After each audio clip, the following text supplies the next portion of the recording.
Seed से लेकर के हार्वेस्ट का टाइमिंग क्या होगा? जैसे प्लांटेशन कब होगा, हार्वेस्ट कब निकलेगा, 12 महीना कैसे मैं ग्रो करूँ? आपके पास क्वालिटी और क्वांटिटी है तो आप तो कहीं भी जा सकते हैं, आप तो किंग हैं। लेकिन अगर स्मॉल क्वांटिटी है तो कैप्सिकम ऐसी क्रॉप है कि जो हम लोग बार बार बात किए, सेल्फ लाइफ है। ह्यूमिडिटी लेवल क्या आइडियल होना चाहिए कैप्सिकम के लिए? स्टैंडर्ड आपका लीजिए, अगर 50 के नीचे ना आए, 50 से 70 मेंटेन करते हैं तो कोई इशू नहीं है इनके फ्लावरिंग पे, ग्रोथ पे, क्वालिटी पे। उसके नीचे आने पे बाद ड्राई होता है, हाई जाने के बाद फ्लावर ड्रॉपिंग, ये सब इशू आ। अगर ये 30 डेज में मैच्योर होता है, इसकी वाल थिकनेस अच्छी होगी कंपेयर उसके जो 20 डेज में मैच्योर हो जा रहा है। फिर भी अगर एक बिगिनर ये पार्ट देख रहा है तो कैप्सिकम ग्रोइंग में आते समय क्या ऐसे कुछ गलतियां हैं जो उसे नहीं करना चाहिए? देखिए, हम सब कुछ किए, हमारा सब कुछ यील्ड वगैरह, सब कुछ फ्रूट वगैरह, सब कुछ अच्छा सेट हुआ।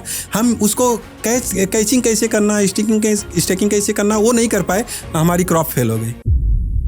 तो स्टेकिंग का बहुत बड़ा रोल है। उसके बाद आता है प्लांट मेंटेन करने का। मान लीजिए हम मीडिया, कोकोपीट, वर्मिकुलाइट, पैरालाइट से सब मटेरियल, ट्रे सब कुछ लिए, लेकिन जो वाटर है ना, वो विदाउट टेस्टिंग का यूज करने लगते हैं। कि कैप्सिकम एक अच्छा क्रॉप है 2024 में एक नए ग्रो करने के लिए। आज हार्वेस्ट किए, आज मार्केट भेज दिए तो ठीक है, लेकिन अगर आप एक्सपोर्ट करते हैं तो उसमें आपको क्वांटिटी चाहिए। जैसे हम ओपन में फार्मिंग कर रहे हैं, अनश्योर हैं, वैसे ही आप पॉली हाउस में अगर बिना एग्रोनॉमिक्स के कर रहे हैं तो आप कहीं न कहीं अनश्योर हैं। नमस्ते दोस्तों और स्वागत है आप सभी का on a new episode on Agri Talk. हमारे आज के एपिसोड के मेहमान हैं मिस्टर नवीन कुमार सिंह। नवीन कुमार सिंह जी एक एग्रोनॉमिस्ट हैं जिनके पास 25 सालों से भी ज़्यादा का अनुभव है। आज के एपिसोड में हमने उनसे कलर्ड कैप्सिकम की खेती के बारे में बहुत कुछ सीखा है। ऑलमोस्ट हर एक प्रश्न जो मैं पूछ सकता था, समझना चाहता था, मैंने उनसे पूछ लिया है और काफ़ी डेप्थ में हम गए इस एपिसोड में। टेक्निकल है, थोड़ा डिटेल्ड है, शायद आपको धीरे देखना हो, एक दो बार देखना हो, पर अगर आप कलर्ड कैप्सिकम की खेती करने की सोच रहे हैं then this is the episode for you. ऐसा हैंड होल्डिंग आपको शायद कहीं और ना मिले एंड इस एपिसोड को आप एंड तक ज़रूर देखिए, आपको काफ़ी क्लैरिटी मिलेगी। ज़्यादा बोलना नहीं चाहता, presenting to you mister Naveen Kumar Singh on Agri Talk. Naveen sir नमस्ते, कैसे हैं आप? नमस्कार, बढ़िया हैं। स्वागत है आपका एग्री टॉक पे। पहली बार थैंक यू। आपसे ऐसे बैठ के बात करने का मौका मिला है तो मैं आपसे जितना इन्फॉर्मेशन खींच सकता हूँ आज खींचने वाला हूँ। ठीक है। आपका सर 20-25 साल से भी ज़्यादा का अनुभव है एग्रीकल्चर में और एग्रोनॉमी में। जी। 2000 से लेकर के आज तक में भारत का एग्रीकल्चर कैसे बदला है? और बहुत कुछ चेंजिंग देखने को मिला है। और हम तो, हमारी स्टार्टिंग जो हुई थी अहमदाबाद से हुई थी, अच्छा। सन 2000 में।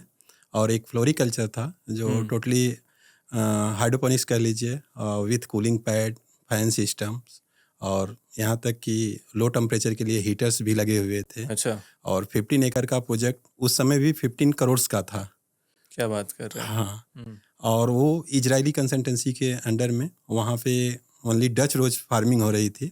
और उस समय मीडिया वगैरह रॉकुल में होता था। अच्छा। अभी उसके बाद कोकोपीट वगैरह में आया तो उस समय रॉकुल में होता था। तो वहाँ हमारा 4 साल डच रोज में एक्सपीरियंस रहा। और उसके बाद हम यहाँ होसूर आए तमिलनाडु में, और यहाँ पे भी करीब हम 5 साल तक कलर्ड कैप्सिकम ग्रो कर रहे थे। ओके। जो कि 25 एकड़ करीब ग्रोइंग एरिया थी और डेली का 5 टन प्रोडक्शन था।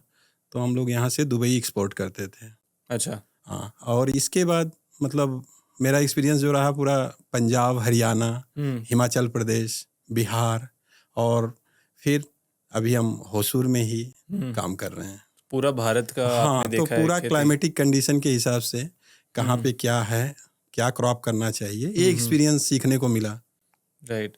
एग्रीकल्चर में सर कितना ज़रूरी क्लाइमेट है? क्योंकि आजकल लोग पॉली हाउस, ग्रीन हाउस के बारे में बात करते हैं, बट एक चीज़ तो है कि आप कितना भी टेक्नोलॉजी लगा लो, आप क्लाइमेट के अगेंस्ट जीत नहीं सकते हो। क्या इस सच में सच्चाई है? 100% सच्चाई है।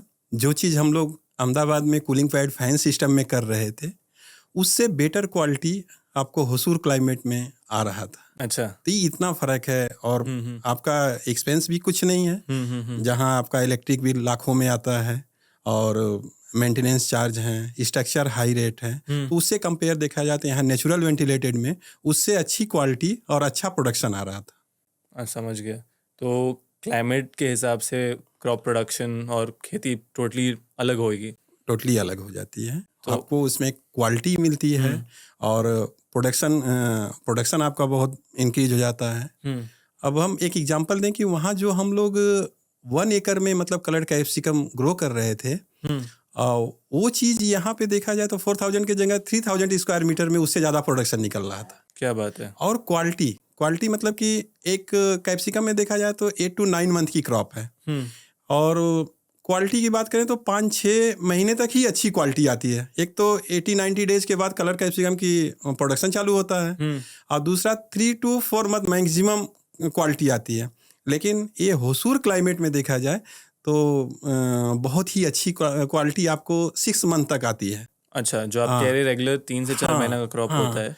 अगर आप हाई टेम्परेचर में कैप्सिकम ग्रो कर रहे हैं तो उसकी वाल थिकनेस उतनी स्ट्रांग नहीं होती है। और थिकनेस, वाल थिकनेस, अच्छा, जैसे ये कैप्सिकम है, जो इसकी वाल थिकनेस है जितनी स्ट्रांग होगी उतनी इसकी सेल्फ लाइफ होगी। अच्छा, तो अगर एक्सपोर्ट में देखा जाए तो वाल थिकनेस के ही ऊपर चलता है। और ये वाल थिकनेस कब आएगी? एक एग्जांपल, कोई फ्रूट एक प्लांट पे मान लीजिए 30 डेज है, और दूसरा सेम फ्रूट दूसरे क्लाइमेट में 20 डेज है, तो उसकी मैच्योरिटी जल्दी हो जाएगी, तो उसकी वाल थिकनेस उतनी स्ट्रांग नहीं होगी कंपेयर 30 डेज वाले। फिर से समझाइए 20-30 डेज वाला। जैसे एक फ्रूट है, कैप्सिकम है, अगर ये 30 डेज में मैच्योर होता है तो इसकी वाल थिकनेस अच्छी होगी कंपेयर उसके जो 20 डेज में मैच्योर हो जा रहा है। और वो मैच्योरिटी क्यों आ रही है? टेम्परेचर के कारण। अच्छा, तो हमेशा उसकी वाल थिकनेस मैच्योर मतलब फ्लावर से लेकर के मैच्योर मतलब जैसे ऐसे तो देखा जाए तो जब हम प्लांटेशन करते हैं, प्लांटेशन के बाद कैप्सिकम को 25 या 30 डेज के बाद फ्लावरिंग चालू हो जाती है,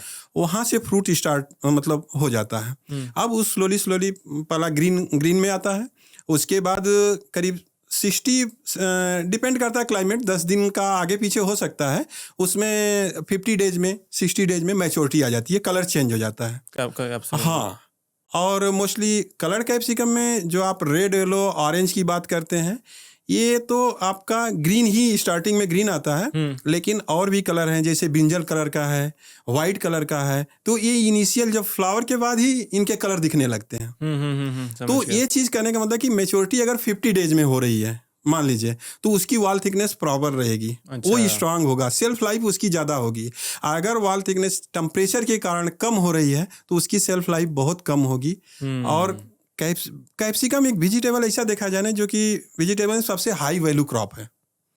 हाँ, 1 एकड़ में अगर देखा जाए तो इसकी रिटर्न और कंपेयर वेजिटेबल से बहुत अच्छा है। इंडिया के मार्केट से आप देखते हैं तो एक तो आपको मार्केटिंग के लिए 6 महीना मिलता है, 6 मंथ मिलता है, एक बार का क्रॉप है, 9 मंथ की क्रॉप है, लेकिन हार्वेस्टिंग कलर कैप्सिकम में 80 to 90 डेज पे आती है आफ्टर सीडलिंग्स, आफ्टर प्लांटिंग। हाँ, नर्सरी में इसका 30 डेज अच्छा है, तो आफ्टर प्लांटिंग 80 to 90 डेज में आ जाता है कलर।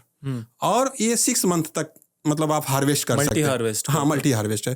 तो जो इंडिया की मार्केट है, मार्केट फ्लक्चुएशन रेट का जो है वो बहुत डिफरेंस है। अभी आप कह लीजिए जैसे कि इंडिया की मार्केट देखा जाए तो ऑफ जो होता है वो अप्रैल से चालू हो जाता है। जो नॉर्थ इंडिया में अप्रैल से लेके सितंबर तक कुछ ग्रो मतलब कैप्सिकम उतना ग्रो नहीं हो पाता है। तो आप अदर स्टेट कर्नाटका, तमिलनाडु, महाराष्ट्र, यहाँ से इन लोग मतलब उधर सप्लाई होती है। तो उस समय फार्मर को एवरेज प्राइस 100 रुपीज प्लस मिलता है। समझ गया। हाँ, और नॉर्मल टाइम में 50-60 रुपीज एवरेज प्राइस आ जाती है। तो बेसिकली आप कह रहे हैं जो साउथ का वेदर है उसके अच्छा होने के कारण साउथ के जो ग्रोअर हैं ऑफ सीजन में भी ग्रो कर पा रहे हैं। हाँ, ये पूरे साल ये लोग ग्रो करते हैं। जो मेरा एक्सपीरियंस देखा मैं तो महाराष्ट्र, पुणे और नासिक और इधर कर्नाटका, सराउंडिंग बेंगलोर 100 किलोमीटर, ये हाँ तमिलनाडु, तो ये भी मतलब पूरे साल यहाँ पे ग्रो करते हैं 12 महीना। तो थोड़ा बैक ट्रैक करते हैं। कैप्सिकम का एंड टू एंड हम लोग पहले बात करते हैं क्रॉप साइकिल और ड्यूरेशन का। आपने बोला अगर मैं पॉली हाउस ओपन फील्ड का अलग होगा।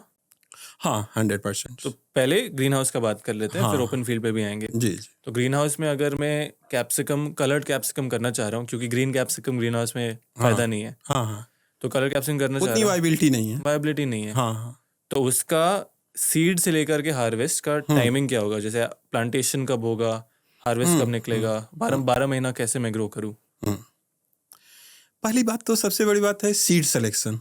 सीड सिलेक्शन बहुत इम्पॉर्टेंट है। और वो चीज़ हमारा जो एक्सपीरियंस रहा, हम लोग एक इंडिया जार्डन कंपनी का ग्रो करते थे उस समय एक ही कंपनी का सीड्स ही मिलता था। अब तो बहुत सारा रिजवान वगैरह और बहुत सारी कंपनियां यूक्सेल वगैरह आ गई हैं। तो उसमें हम लोग हॉलैंड वगैरह से एक्सपोर्ट करते थे सीड्स। तो ऐसे ऐसे सीड थे कि जिनकी बुकिंग हम लोग एडवांस में करते थे। अच्छा। वो डिजीज फ्री, मतलब यहाँ तक कि माइट्स के लिए भी ट्रीटेड है, वायरस के लिए ट्रीटेड है। सीड्स में भी ये सब होता है? ऐसा होता है, आज भी मिलता है? हाँ, आज भी मिलता है। और क्वालिटी जो है उनकी, जो स्टार्टिंग टू एंडिंग, मतलब होता है कि अगर आप एक्सपोर्ट में जा रहे हैं तो आपको अगर क्वालिटी नहीं रहेगी तो आप कभी एक्सपोर्ट नहीं कर पाएंगे। क्वालिटी और मेरे हिसाब से क्वालिटी मतलब मीन्स जैसे इसमें 4 लूप्स होते हैं, जैसे 1 2 3 ऐसा देख रहे हैं, ये थोड़ा सा नॉर्मल है। तो ये 4 लूप्स जब बनते हैं तो इसको मतलब एक्सपोर्ट क्वालिटी कहते हैं। और सेकेंड आप देख सकते हैं जैसे 3 लूप्स है, ये भी एक्सपोर्ट में जाता है। अच्छा। एक्सपोर्ट क्वालिटी है। इसके बाद अगर लूप्स बराबर नहीं है, शेप नहीं है, तो वो थोड़ा बीसी क्वालिटी में चले जाते हैं। अच्छा, तो इस हिसाब से ग्रेडिंग होता है। इस हिसाब से आपको सीड का सिलेक्शन करना चाहिए। सीड सिलेक्शन हो गया जी। उसके बाद मेरे हिसाब से अगला स्टेप होगा नर्सरी भी देखा जाए तो नर्सरी में हम लोगों को, मैं तो यहाँ तक देखा हूँ कि नर्सरी में भी नेमाटोड्स आते हैं। अच्छा। हाँ, रीजन कोकोपीट, अगर हम उसको मटेरियल को अच्छा क्वालिटी का मटेरियल नहीं सेलेक्ट कर रहे हैं तो मतलब नर्सरी में निमेटोड्स आया तो आप सोचिए कि आपके क्रॉप का क्या होगा। जब फील्ड में आता है तो पूरी क्रॉप खत्म हो जाती है। तो इसके लिए हमको अच्छी क्वालिटी का कोकोपीट लेना चाहिए। और नॉर्मल जो फार्म है वहाँ पे तो सब कुछ पीएच, ईसी, वाटर का सब कुछ चेक होता है, सब लोग करते हैं। लेकिन जो नॉर्मल फार्मर हैं 1 एकड़ 2 एकड़ से, वो लोग नहीं कर पाते हैं। तो क्या करते हैं, मिस्टेक क्या है, मान लीजिए हम मीडिया, कोकोपीट, वर्मिकुलाइट, पैरालाइट से सब मटेरियल, ट्रे सब कुछ लिए, लेकिन जो वाटर है ना वो विदाउट टेस्टिंग का यूज करने लगते हैं। तो वहीं गड़बड़ हो जाता है और पूरा आपका वहाँ से पूरा प्रॉब्लम हो जाती है नर्सरी की। तो ये चीज़ें ध्यान देने वाली बात है कि आप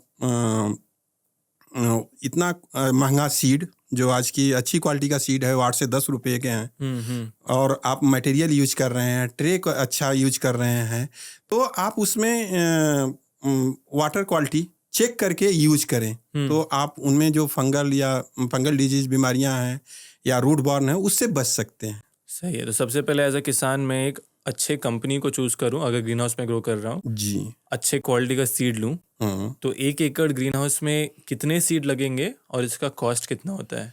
अब 1 एकड़ डिपेंड करता है कि आपका कलर कैप्सिकम। हाँ, कलर कैप्सिकम की बात करते हैं। अगर बेड प्रिपरेशन करते हैं तो बेड टू बेड अगर सेंटर 1.5 मीटर है तो इस तरह से देखा जाए तो करीब 11,500 प्लांटेशन होते हैं। हाँ, लेकिन नर्सरी हमको एटलीस्ट 12,500 एक्स्ट्रा करना चाहिए। मोर्टेलिटी हो सकता है। एक चीज़ मैं बोलूँगा कि नर्सरी में हम लोग ध्यान जो देते हैं, मतलब प्लांटेशन के टाइम जो ध्यान देते हैं, यंगर प्लांट्स।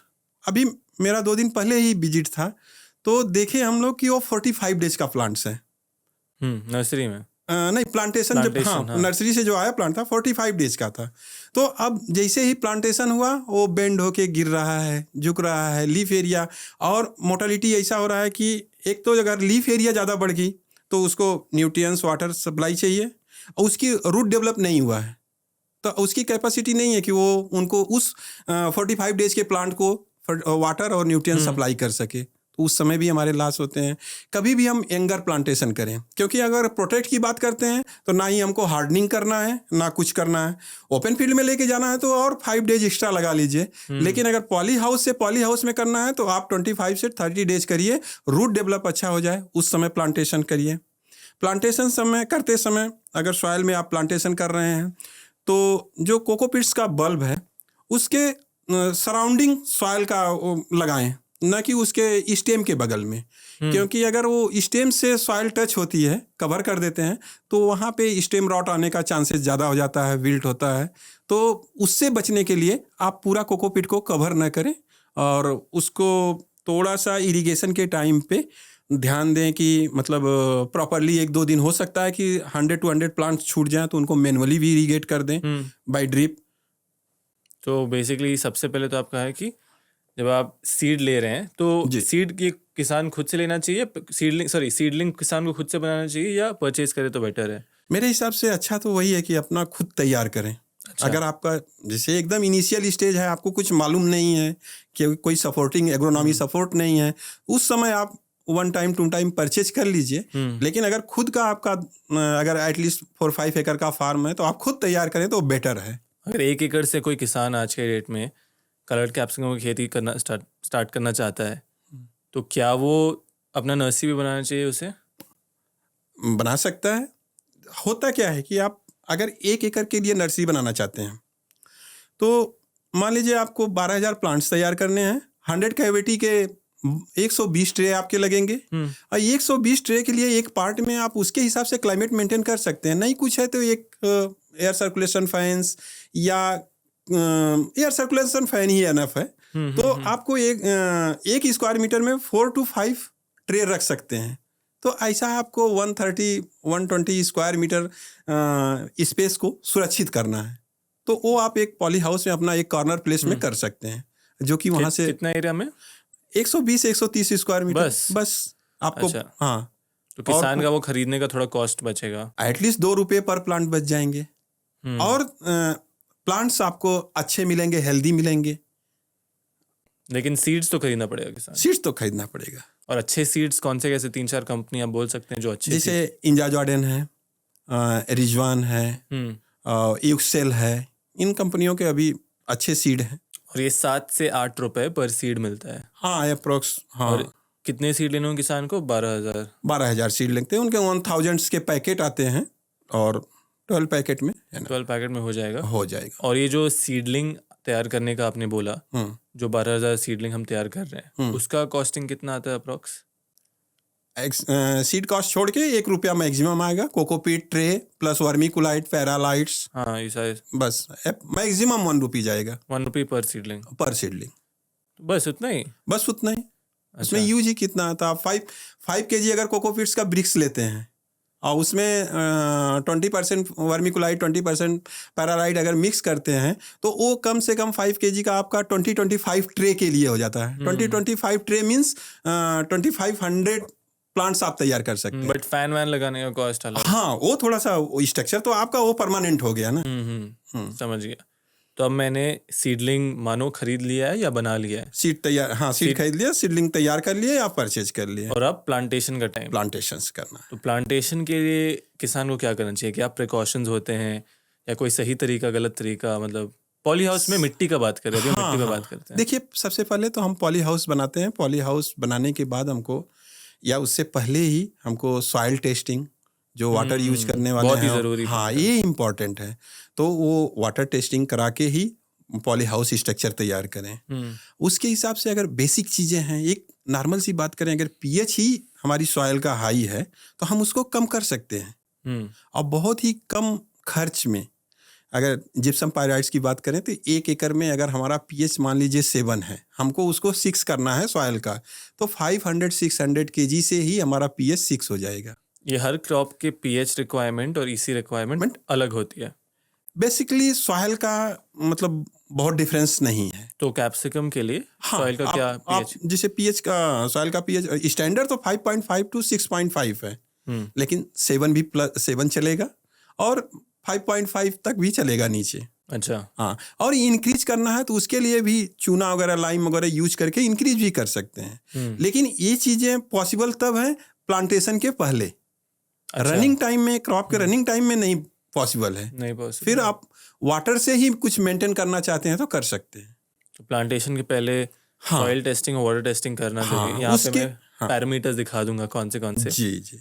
तो उसके आधार पे आप उसमें सॉइल टेस्टिंग, आपका रिपोर्ट आ गया, उसमें नाइट्रोजन क्या है, फास्फोरस क्या है, पोटास क्या है और न्यूट्रिएंट्स क्या है, माइक्रो न्यूट्रिएंट, तो उसके आधार पे उसमें आप बेसल डोज का भी अप्लाई करें। बेटर अब बेसल डोज मतलब फर्टिगेशन का? हाँ, जो मतलब सॉइल में प्लांटेशन से पहले बेसल डोज देना है तो वो अच्छा, प्लांटेशन से पहले एक राउंड? हाँ, एक मतलब बेसिक चीज़ें दी जाती हैं कि प्लांट शुरू में ही जैसे ट्रांसप्लांट करते हैं तो तुरंत अपटेक करना नहीं चालू करता है। तो सॉयल हमारी स्ट्रांग हो, हेल्दी हो, उसके लिए उसको मेंटेन करने के लिए एक बेसल डोज का प्रोसेस होता है। उसमें आपका फर्टिलाइजर भी आता है, जैसे कुछ सॉयल बॉर्न इंसेक्ट्स वगैरह हैं, डिजीज हैं, जैसे निमेटोड्स है, सॉरी ये आपका इंसेक्ट है, तो उसके लिए नीम केक्स वगैरह भी यूज करते हैं।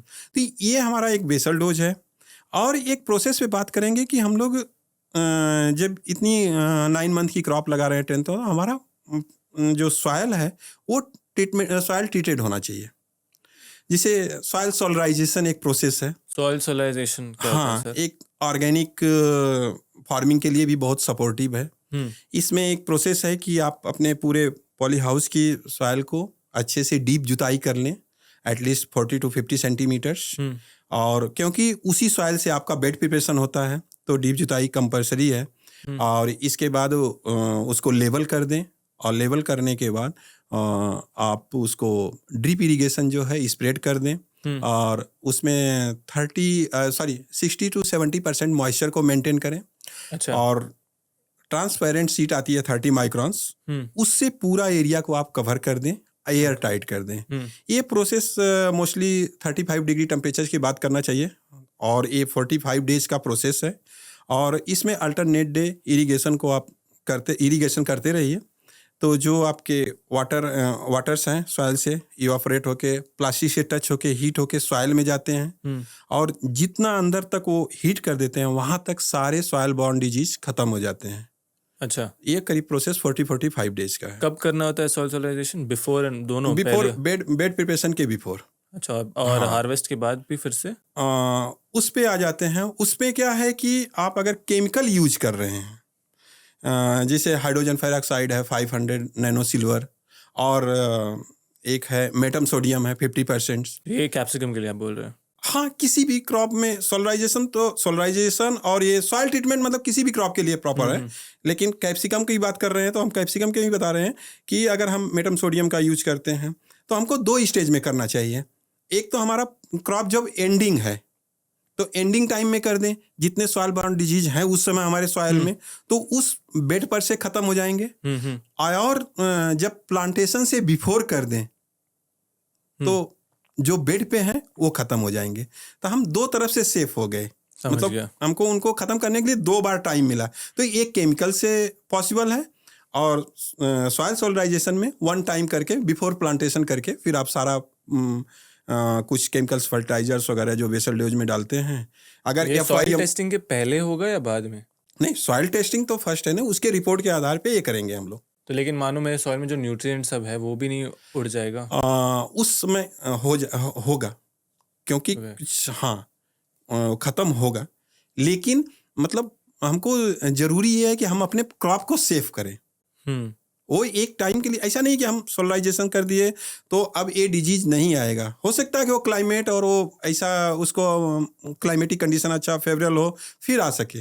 लेकिन एक टाइम के लिए हमारी फील्ड पूरी क्लीन हो जाएगी। समझ गया। तो आपने सॉइल टेस्टिंग कर लिया जी, सोलराइजेशन हो गया। हाँ, मैंने सीडलिंग ले लिया प्लांटेशन के टाइम। प्लांटेशन तो प्लांटेशन के बाद कितने दिन तक का क्रॉप है? कितने दिन में फर्स्ट हमारा ये आता है फ्लावर? अगर हमारा सब कुछ ग्रोइंग वगैरह सब अच्छा चल रहा है, प्लांटेशन हो गए, तो उसके बाद हम लोग 25 डेज में फ्लावरिंग आ जाता है। उसके 25 डेज के अंदर ही हमको प्लांट को स्टेकिंग करना एक बहुत ही इम्पोर्टेंट है, क्योंकि कैप्सिकम को देखा जाए तो करीब 2 से 2.5 तक सेंटीमीटर डेली ग्रोथ होती है। अच्छा। हाँ, तो हमको स्टेकिंग करना बहुत ही प्रॉपरली ज़रूरी है, जो टोमेटो क्लिप्स वगैरह से, और अच्छी रोप से करें, कि ऐसा ना हो रोप नॉर्मल रोप हो कि आपका 4 मंथ का प्लांट हुआ, पूरा रोप आपका टूटने लगा, तो ऐसी रोप आपका पूरा प्लांट लॉस होगा। तो ऐसी रोप का सिलेक्शन ना करें, एटलीस्ट उसकी लाइफ 1 ईयर हो, और बेटर तो है कि 4-5 साल की हो। तो एक ही बार आप अगर उसको कैचिंग ऊपर टॉप पे कर दिए, तो खाली आपको ओपन करना है, टोमेटो क्लिप लगाना। तो क्या करना था? क्रॉप को लिटरली मोड़ना पड़ता है या? नहीं, क्रॉप को अब बात करते हैं कि हम लोग जैसे 1 रोप से उसको क्लिप कर दिए, क्लिप आती है टोमेटो क्लिप, उससे क्लिप कर दिए मेन ब्रांच को, मेन स्टेम को। अब हमको जो मोस्टली ब्रांच मेंटेन करना है, तो ब्रांच मेंटेन के हिसाब से ही रोप को स्टेकिंग किया जाता है। अब देखा जाए तो हमारे यहाँ जो प्रैक्टिसेस हैं वो बहुत रॉन्ग हैं। कोई थ्री ब्रांच मेंटेन करता है, 3 लीडर्स बोलते हैं, 4 ब्रांच मेंटेन करता है। लेकिन स्टैंडर्ड जो मेरा एक्सपीरियंस है वो 2 ही ब्रांच एनफ है। अच्छा। तो आपका जब 25 डेज का प्लांट्स होगा तो वहाँ एक जगह पे मतलब ये आपका प्लांट हो गया, ऐसे 3 ब्रांचेज आती हैं। आपने को प्लांट को वी टाइप में मेंटेन करना है तो सेंटर की ब्रांच कट कर दीजिए और एक कट हो गया, और ऐसा ब्रांच आप वी टाइप का 2 ब्रांच मेंटेन करिए। और ये आपको 25-30 डेज के बाद प्रोसेस स्टार्ट कर देना पड़ता है। तो 2 ब्रांच आप सेलेक्ट कर लिए, अब 2 ही आप उसके लिए रोप फिक्स कर दीजिए। और फिर जैसे जैसे प्लांट बढ़ता रहता है 6 इंच 8 इंच पे एक एक क्लिपिंग करते जाइए। अच्छा। तो आपको ईजी हो जाता है। Okay. लोग क्या करते हैं, प्रॉपर उसको लपेटते हैं। लपेटने में क्या होता है, जब हमारा फ्लावर्स क्या होता है, हर इंटर नोड के यहाँ फ्लावर आता है। जैसे ही हम रोप को ऐसा लपेटते हैं ना तो वो फ्लावर ही हमारा गिर जाता है, फ्लावर नहीं आएगा, नहीं आता है या डैमेज हो जाता है आने के बाद भी।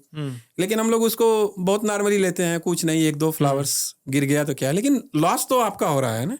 करेक्ट। तो फिर क्या करते हैं, कटिंग प्रोसेस क्या है इसमें कि 2 ब्रांच आप ले लिए, हर इंटर नोड पे एक एक सब ब्रांच निकलती है। करेक्ट। सब ब्रांच पे आप एक और फ्लावर रख दीजिए। कैसे? मतलब सब ब्रांच पे आगे जब जाएंगे तो उसमें भी फ्लावर्स आएंगे। अच्छा अच्छा अच्छा। तो उसको मेंटेन करने के लिए हम एक फ्लावर और रख दिया और वहां से प्रून कर दिए, उसको स्टॉप कर दिए। तो हुआ क्या कि हमारा प्लांट्स ग्रो कर रहा है। कैप्सिकम की जो हाइट है 10 to 12 फीट तक जाती है। और हमको उसमें अगर हम 40 इंटर नोड पे 40 फ्लावर्स सेट हो गया पूरी लाइफ में उसके, और 40 फ्रूट हमको मिल गए, तो आप बिलीव नहीं कर सकते हैं कि मतलब 40 फ्रूट का अगर 125 ग्राम का भी एवरेज है तो 5 kg 6 kg प्लस हो जाता है पर प्लांट्स। और हम लोग सोचते हैं कि हम ब्रांचेज जितना रख लेंगे उतने हमको फ्रूट आ जाएगा, वो नहीं आता है। एक इनिशियल शुरू में स्टार्टिंग में आपको दिखता है कि 8-10 फ्रूट आ गए, वो उसमें से भी 4-5 ही क्वालिटी के होते हैं और 2-3 तो आड़े टेढ़े आ जाते हैं। तो इसके लिए आपको बहुत ज़्यादा ब्रांचेज नहीं रखना है, ब्रांचेज मेंटेन करना है। प्रॉपर एयर सर्कुलेशन नहीं होगा तो डिजीज, बहुत सारा फंगल डिजीज आएगा, आपको डिजीज कंट्रोल करना मुश्किल होगा। Mites, thrips, white fly, downy mildew, powdery mildew, बहुत सारा डिजीज है जो कंट्रोल करना मुश्किल होता है। पॉलिनेशन इशू है तो सेल्फ पॉलिनेटेड, लेकिन अगर आप एकदम एयर ही ब्लॉक कर देंगे तो वो भी पॉलिनेशन प्रॉपर नहीं होगा। जो प्रॉपर नहीं होगा तो शेप नहीं होगा उसका सही। तो इसलिए कटिंग प्रूनिंग मस्ट है उसकी लाइफ। आप कह रहे हैं कटिंग प्रूनिंग सही करने से और प्रॉपर स्टैकिंग करने से जी क्रॉप का यील्ड बढ़ सकता है लॉजिकली और विथ क्वालिटी। तो हमारा 25 दिन में ये फ्लावरिंग आ गया। हाँ, और उसके बाद नेक्स्ट स्टेप पे क्या होता है? फ्लावरिंग, कटिंग प्रूनिंग स्टार्ट हो गया। कटिंग प्रूनिंग और रनिंग मतलब वो कटिंग प्रूनिंग मीन्स मतलब कि 10 to 12 डेज का एक प्रोसेस है, क्योंकि ब्रांचेज निकलती रहेंगी। अभी आप एवरी डेज अगर 2 सेंटीमीटर ग्रोथ हो रही है तो ब्रांचेज निकलेंगी, तो ब्रांचेज को मेंटेन करना है, ये उनका कटिंग प्रूनिंग है। और फर्टिलाइजर्स मतलब इरिगेशन तो ये फर्स्ट प्रोसेस हो गया, इरिगेशन प्लांटेशन से पहले ही। तो इरिगेशन की बात करें तो सेम वही प्रोसेस की आप पहला वाटर टेस्टिंग जो किए हैं उसके आधार पे आपको एग्रोनॉमी से, एक्सपर्ट से आपको उसका जो फर्टिलाइजेशन शेड्यूल है वो लीजिए, उसके हिसाब से आप PHEC मेंटेन करिए। हमारे यहाँ मोस्टली प्रॉब्लम क्या होती है कि हम एक तुक्का जैसा फर्टिलाइजर यूज करते हैं। अभी पौधे को ग्रोइंग है तो हम 19-19 डाल दीजिए या 20-20 यूज कर लिए, कैल्शियम नाइट्रेट डाल दीजिए। ऐसा नहीं है। कैप्सिकम के लिए आपको एक प्रॉपरली डाइट, मतलब एक बच्चे को फुल डाइट दी जाती है ना, वैसे ही प्लांट को भी, और उसको शुरू से चाहिए। प्लांटेशन आप करते हैं, रूट डेवलप अच्छा हो गया तो नॉर्मल जो कंसेप्ट है फील्ड में, अभी 10 दिन इसको फर्टिलाइजर नहीं देते हैं। ऐसा कुछ नहीं है। जब हम सॉइल में प्लांट तैयार करते हैं, रूट डैमेज हो जाती है, उस समय हम रूट को मतलब वेट करते हैं कि थोड़ा रूट वाइट डेवलप हो जाए, फिर न्यूट्रिएंट्स दें।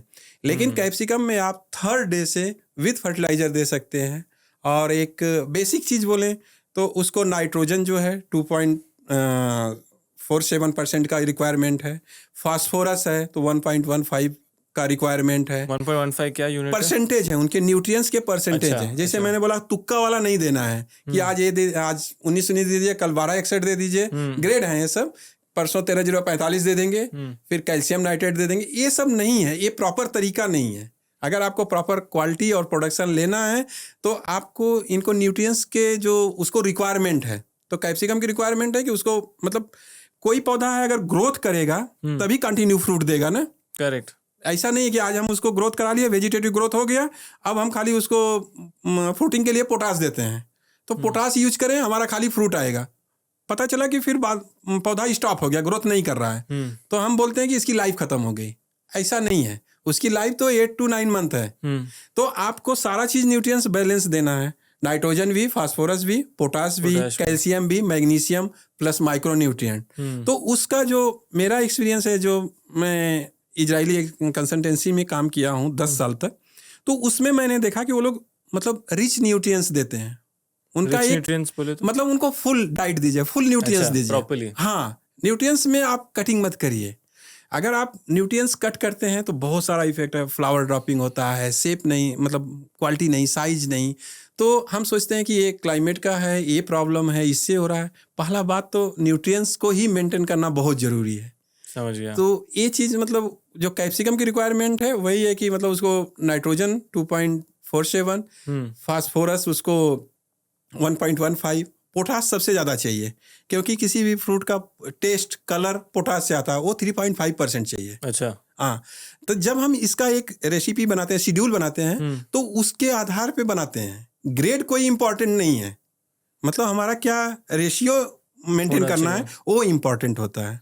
तो इसलिए आप किसी एक्सपर्ट से या किसी लैब में या एग्रोनॉमिस्ट से आप सपोर्ट करके अगर वो शेड्यूल फॉलो करते हैं तो बेटर रिजल्ट मिलेगा कंपेयर तुक्का वाले से। करेक्ट। तुक्का वाले का यील्ड भी इवेंचुअली कम ही आता है। बहुत बहुत फ्लक्चुएट करता है। कुछ नहीं, हमको कुछ पता नहीं है, बस आज देखते हैं कि एक कम हो गया तो ये दे दे, वो कम हो गया तो वो देते हैं। हमारा कहना है कि आप शुरू से सब कुछ दीजिए, स्टार्टिंग में थोड़ा कम दीजिए और फिर धीरे धीरे उसको जैसे प्लांट की रिक्वायरमेंट होती है वैसे वैसे क्वांटिटी बढ़ाते जाइए। एक छोटे प्लांट को कम न्यूट्रिशन की जरूरत है, जरूरत बेसिकली है कम। छोटा बच्चा है तो उसकी वाटर रिक्वायरमेंट भी कम है और न्यूट्रिएंट्स भी कम है, लेकिन चाहिए सब न्यूट्रिएंट्स। समझ गया। पहला हार्वेस्ट आने में कितना टाइम लगता है? डिपेंड करता है क्लाइमेटिक कंडीशन। आपको 10 डेज का फ्लक्चुएट हो सकता है। अच्छा। और मतलब 80 डेज में भी आ सकता है। 80 डेज? अच्छा। हाँ, 80 डेज कलर कैप्सिकम, और 90 डेज भी लग सकता है। तो ये नॉर्थ में भी ज्यादा लगता है? हाँ, नॉर्थ में थोड़ा टेम्परेचर लो हो जाता है तो उसमें। एक और बात बताते हैं कि कलर कैप्सिकम में जो रेड येलो है, हमेशा येलो कलर अर्ली आता है। क्यों? 10 डेज बाय नेचुरल जो येलो कलर है वो अर्ली आता है। ये डायरेक्ट ग्रीन से येलो हो जाता है। ये जो है फर्स्ट ग्रीन, ब्राउनिश, उसके बाद रेड होता है। तो अगर आपका 1 एकड़ 2 एकड़ का छोटा प्रोजेक्ट है तो आप 10 डेज बिफोर रेड का प्लांटेशन करिए और उसके बाद 10 डेज आफ्टर येलो का करिए, तो मार्केट में आप एक साथ जा सकते हैं। समझ गया। हाँ, तो ये लोगों को मिस्टेक हो जाता है, सेम डे प्लांटेशन करते हैं, सेम डे नर्सरी करते हैं, तो जब मार्केट में जाते हैं तब जब तक रेड आता है तब तक येलो का फर्स्ट हार्वेस्टिंग करीब 50% फिनिश हो जाता है। अच्छा। तो ये उन लोगों को रेड का प्रॉब्लम आता है। और ऑरेंज? हाँ, ऑरेंज के लिए ऑरेंज भी सेम येलो जैसा ही है, उसको भी थोड़ा सा लेट करना चाहिए कंपेयर रेड से। तो आप कह रहे हैं रेड फर्स्ट प्लांटेशन करिए फर्स्ट 10 डेज, या नर्सरी ही 10 डेज पहले डाल दीजिए और येलो का नर्सरी 10 डेज लेट करिए। समझ गया। और जब मेरा ये हार्वेस्ट आ गया, एक हार्वेस्ट मैंने प्लांट से निकाल लिया जी, तो नेक्स्ट हार्वेस्ट में फिर से कब निकाल सकता हूँ? मैं बस बिगिनर जैसा समझना चाह रहा हूँ। हाँ, नहीं, इसमें क्या होता है कि फर्स्ट फ्रूट सेटिंग जैसे 7 से 8 फ्रूट सेट होते हैं, तो हो सकता है कि फर्स्ट मंथ आपको, अगर आपका प्रोडक्शन 45-50 टन आ रहा है 6 मंथ में, तो हो सकता है कि फर्स्ट मंथ आपको 9 to 10 टन आ जाए बस फर्स्ट मंथ। अच्छा, अभी तो आपका 5 मंथ बाकी है ना? सर, एक महीना का पूरा साल। हाँ, तो हो सकता है कि 9 to 10 टन आ जाए। और सेकेंड मंथ में हो सकता है कि आपका 6 to 7 हो जाए, कम हो जाएगा थोड़ा सा, क्योंकि कैप्सिकम बाई नेचर भी है कि 7-8 फ्रूट अगर सेट हो गए तो 2-3-4 फ्रूट का गैप होता है, फ्लावर ड्रॉपिंग होता है। अच्छा। हाँ, तो उसके बाद से फिर कंटिन्यू हो जाता है। हाँ, तो फिर सेकंड मंथ के बाद आपका 3rd, 4th, 5th तक वो कंटिन्यू चलता रहेगा, सेम रहेगा। और इसका हार्वेस्टिंग जो है अल्टरनेट डे परफेक्ट हार्वेस्टिंग है। अगर एवरी अल्टरनेट डे।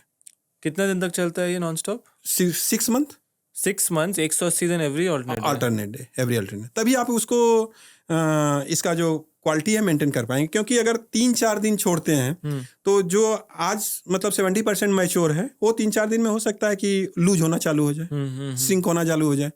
आपको एक्सपोर्ट करना है तो उस समय हमको ध्यान देना है कि हम 70% मैच्योर, 30% ग्रीन हो या ब्राउनिश हो, उस समय हार्वेस्ट कर दें तो ताकि हाँ, शेल्फ लाइफ शेल्फ लाइफ उसकी अच्छी रहे। और आपको हार्वेस्टिंग में एक ध्यान देना है, जैसे यहाँ पे एक पॉइंटेड होता है ग्रीन टाइप्स का, तो हम लोग क्या करते हैं मोस्टली, देखिए वो रॉन्ग है, वो जो आप देख रहे हैं रॉन्ग हार्वेस्ट है। अच्छा, हाँ, ये प्रॉपर है आपका।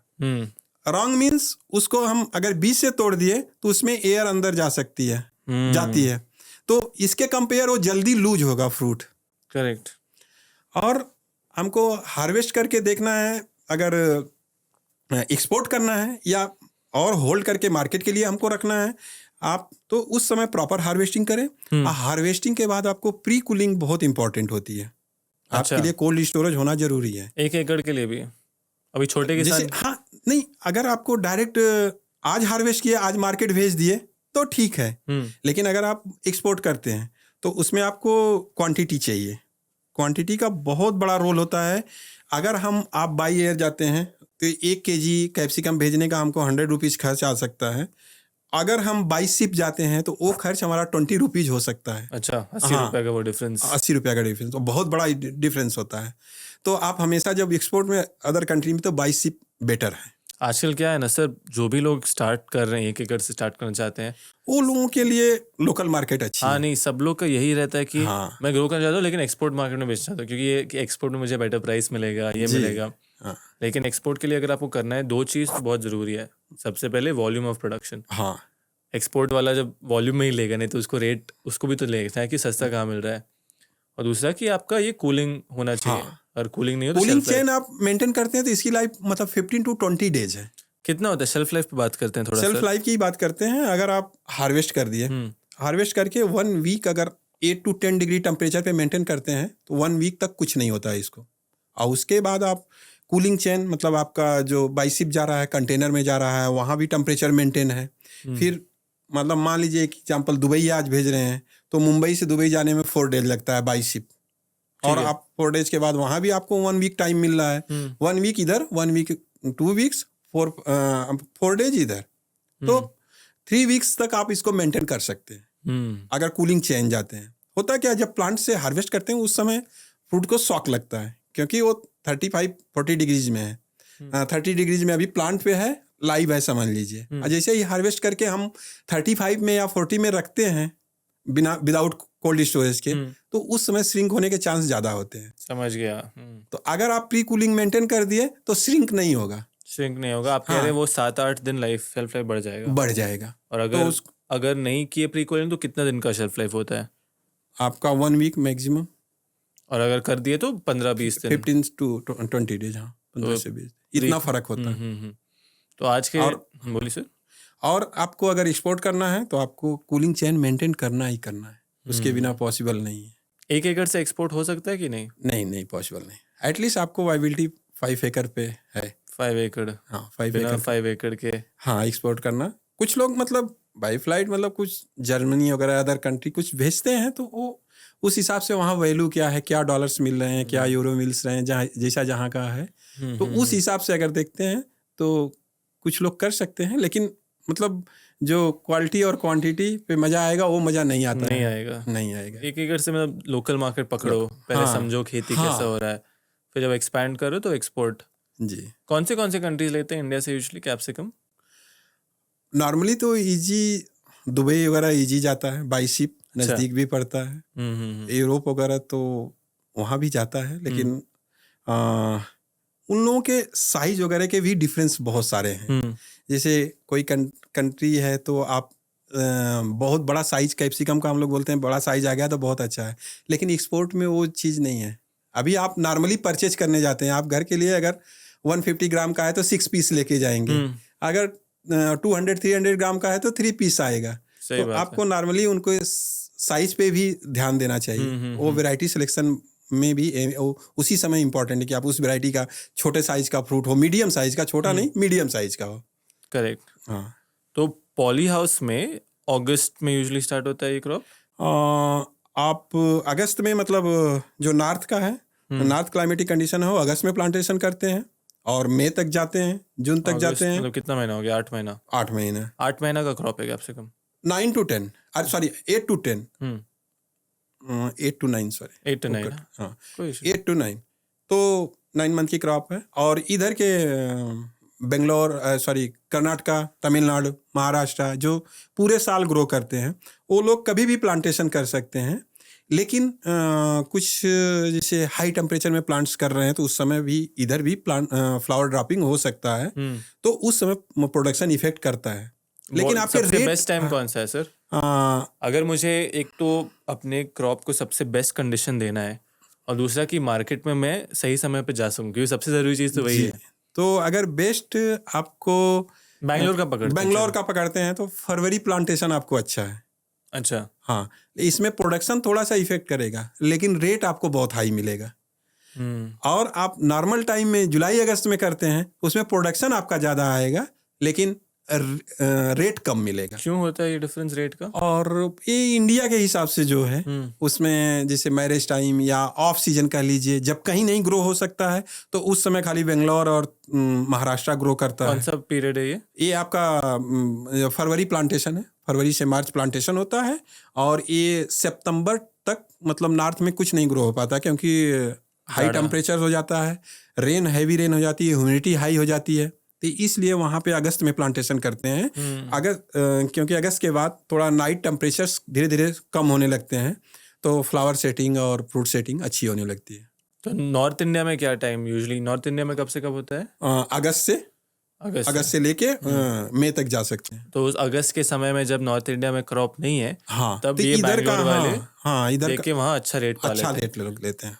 क्या रेट, मतलब एवरेज कैप्सिकम पे रेट क्या मिलता है? और अगर मैं देखो ये बैंगलोर में ग्रो करके दिल्ली भेज रहा हूँ तो उस समय रेट ज्यादा अच्छा मिलेगा, उस समय क्या रेट मिलता है? उस समय हमको अगर फार्मर डायरेक्ट सेल कर रहा है तो 100 रुपीज ले सकता है एवरेज रेट। हाँ, अप्रैल के बाद मतलब मई से लेके जून जुलाई अगस्त सितंबर तक ये रेट ले सकता है। हाँ, और नॉर्मल टाइम में 60-70 रुपीज एवरेज प्राइस मिल जाता है। उधर के लोग भी जो ग्रो करते हैं नॉर्थ इंडिया के, उनको भी 60-70 रुपीज मिल जाता है। अच्छा, उनको भी मतलब फरवरी दिसंबर फरवरी में जब मैरिज टाइम मोस्टली जो रहता है, जब ज़्यादा यूज लोग करते हैं तो उस समय मतलब रेट्स हाई हो जाते हैं। इसीलिए कैप्सिकम इसलिए हाई वैल्यू क्रॉप है कि मतलब इसको मार्केट 6 मंथ मिल जाती है।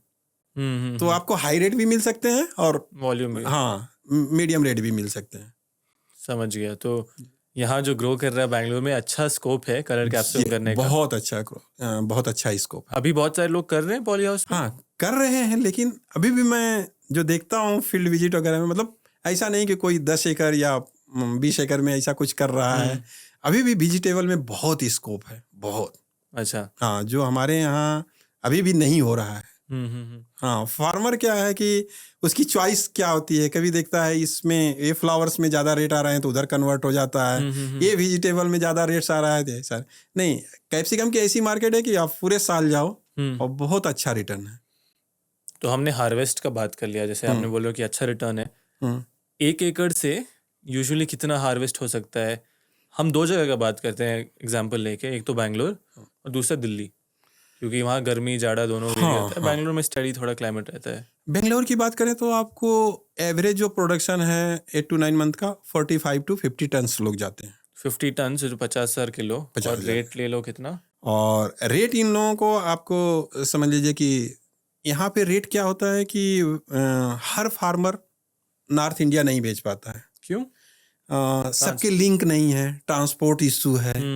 हाँ, और कुछ ब्रोकर्स हैं, वो लोग यहाँ से कलेक्ट करके वो भेजते हैं। तो वो लोग फार्मर को नॉर्मली 60 रुपीज़ 70 रुपीज़ या समटाइम्स 50 रुपीज़ ये रेट देते हैं। लेकिन यहाँ प्रोडक्शन बहुत अच्छा है, तो अगर हम 50 टन्स की बात करें या 60 का भी एवरेज, तो 30 लाख का होता है। 30 लाख रेवेन्यू 1 एकड़ से 10 मंथ में 9 to 10 मंथ में कलेक्ट हो सकता है। क्या बात है। यही चीज़ अगर नॉर्थ की बात करें तो वहाँ 25 to 30 टन प्रोडक्शन होता है। रीजन अगस्त प्लांटेशन करते हैं, सितंबर अक्टूबर नवंबर में जैसे ही स्टार्ट होता तो टेम्परेचर लो होना चालू हो जाता है, तो नवंबर दिसंबर तक उनके अच्छे रेट मिलते हैं, लेकिन उनके हार्वेस्टिंग दिसंबर में जाके बंद क्लोज हो जाती है, तो जनवरी तक नहीं हार्वेस्टिंग, और फिर 15 फरवरी के बाद हार्वेस्टिंग चालू होती है, तो उनके प्रोडक्शन कम होते हैं तो मतलब due to because temperature difference. हाँ, टेम्परेचर। तो इस लेकिन उनको भी वाइबिलिटी है कि उनका एवरेज प्राइस करीब 70-80 रुपीज आ जाता है। कैसे? क्योंकि क्योंकि अभी जैसे यूपी में हम सुनते रहते हैं कि हाँ, काफी अच्छा रेट मिल रहा है, 100 रुपया पकड़ लिया, ये पकड़ लिया। नहीं, देखिए कभी कभी के लिए वो ठीक है, लेकिन पूरी क्रॉप का एवरेज जो है अगर 80 रुपीज आता है और 25 मतलब 25 या 25 भी टन उसके प्रोडक्शन हो रहे हैं, तो भी मतलब 20 लाख के सेल कर रहे हैं। सही है, करेक्ट। हाँ, तो उनके मतलब एक्सपेंसेस भी कंपेयर यहाँ से कम है थोड़ा, क्योंकि क्रॉप स्लो ग्रोथ होती है और प्रोडक्शन कम है, तो उनके एक्सपेंसेस कम है, लेकिन एवरेज देखा जाए तो उनके भी अच्छे हैं। अगर 20-25 लाख का सेल कर लेते हैं तो उनके खर्चे मतलब आपका 6 to 7 लाख आएंगे, जैसे लेबर, फर्टिलाइजर, पेस्टिसाइड। वही चीज़ इधर अगर आप 50 टन आप प्रोड्यूस ले रहे हैं तो आपको near about 9 to 10 ton lakh तक जा सकते हैं तो खर्चे। आप कह रहे हैं कि यहाँ 9 से 10 लाख रुपए खर्च होता है फर्टिगेशन, लेबर में। हाँ, और वहाँ पे कितना? 7-8 लाख। कम क्यों है वहाँ? जिसे मतलब क्रॉप को एक तो ड्यूरेशन भी कम मिल रहा है, अच्छा, प्रोडक्शन उसकी कम वजह मिल से। रहा है, टाइमिंग, तो उनके थोड़ा मेंटेन करने के लेबर एक्सपेंसेस कम हो जाते हैं, न्यूट्रिएंट्स भी थोड़ा मतलब लो टेम्परेचर्स में कम अपटेक होता है, तो वो भी थोड़ा सेविंग हो जाता है। उनके खाली मतलब प्राइस जो है वो यहाँ से फार्मर से बेटर मिल जाती है। इंटरेस्टिंग। तो 12,000 प्लांट लगते हैं 1 एकड़ में, है ना सर? एटलीस्ट देखा था 11,500। 11,000 ले लो, 11,500। हाँ। और आप बता रहे थे उस दिन कि हर प्लांट को 1 लीटर पानी पर दिन लगता है। हाँ, उनका क्या क्लाइमेटिक कंडीशन क्या है, आप climatic जैसे condition होना चाहिए इनिशियल capsicum के स्टेज लिए? में तो उनको मतलब 400-500 ml ही एनफ है जब प्लांटेशन आप कर रहे हैं। प्लांटेशन से जैसे कितने दिन तक? अभी का कितने दिन तक? आप आपको डे बाय डे तो नहीं कर सकते हैं, लेकिन वीकली आपको इंक्रीज करना पड़ेगा। मान लीजिए आज हम 5,000 लीटर दे रहे हैं, तो हो सकता है कल 5.5 देना, 1 वीक के बाद 5.5 देना हो। ऐसे स्लोली इंक्रीज हो जाता है। जब आपकी क्रॉप 3 to 4 मंथ की हो जाती है, तो उस समय एटलीस्ट हाइट उसकी जो है 4 फीट तक नियर हो जाती है, तो उस समय से उनको 700-800 ml रिक्वायरमेंट होती है, और डिपेंड करता है क्लाइमेटिक कंडीशन क्या है। अगर टेम्परेचर आपका 40 है तो उस समय आपको हो सकता है कि ज़्यादा रिक्वायरमेंट है, और आपका टेम्परेचर कम है तो हो सकता है कि आपको अल्टरनेट डे इरिगेशन करना पड़े, डेली रिक्वायरमेंट भी ना हो। तो ये सारा चीज़ आपका क्लाइमेट पे निर्भर करता है, क्या टेम्परेचर है, क्या ह्यूमिडिटी है। तो ह्यूमिडिटी लेवल क्या आइडियल होना चाहिए कैप्सिकम के लिए? इसके लिए 60 to 70% चल जाता है, अच्छा है, कोई दिक्कत नहीं है, इशू नहीं है। स्टैंडर्ड आप कर लीजिए, अगर 50 के नीचे ना आए, 50 से 70 मेंटेन करते हैं तो कोई इशू नहीं है इनके फ्लावरिंग पे, ग्रोथ पे, क्वालिटी पे। उसके नीचे आने पे बाद ड्राई होता है, हाई जाने के बाद फ्लावर ड्रॉपिंग, ये सब इशू आ सकते हैं। मैनेज कर सकते हैं? मैनेज करने के लिए आप जैसे नॉर्मल सेडनेट की जगह आप एल्युमिनेट यूज करें तो 4 to 5 डिग्री टेम्परेचर उससे कंट्रोल कर सकते हैं। ह्यूमिडिटी के लिए आप एयर सर्कुलेशन फैन यूज करें तो वो आपको बेटर रहेगा। जो अंदर की ह्यूमिडिटी है उसको रोटेट कर देगा एयर सर्कुलेशन फैन, और बाहर की फ्रेश हवा अंदर आएगी, तो ऑटोमेटिक आपका पॉली हाउस के अंदर का कंडीशंस मेंटेन हो जाएगा।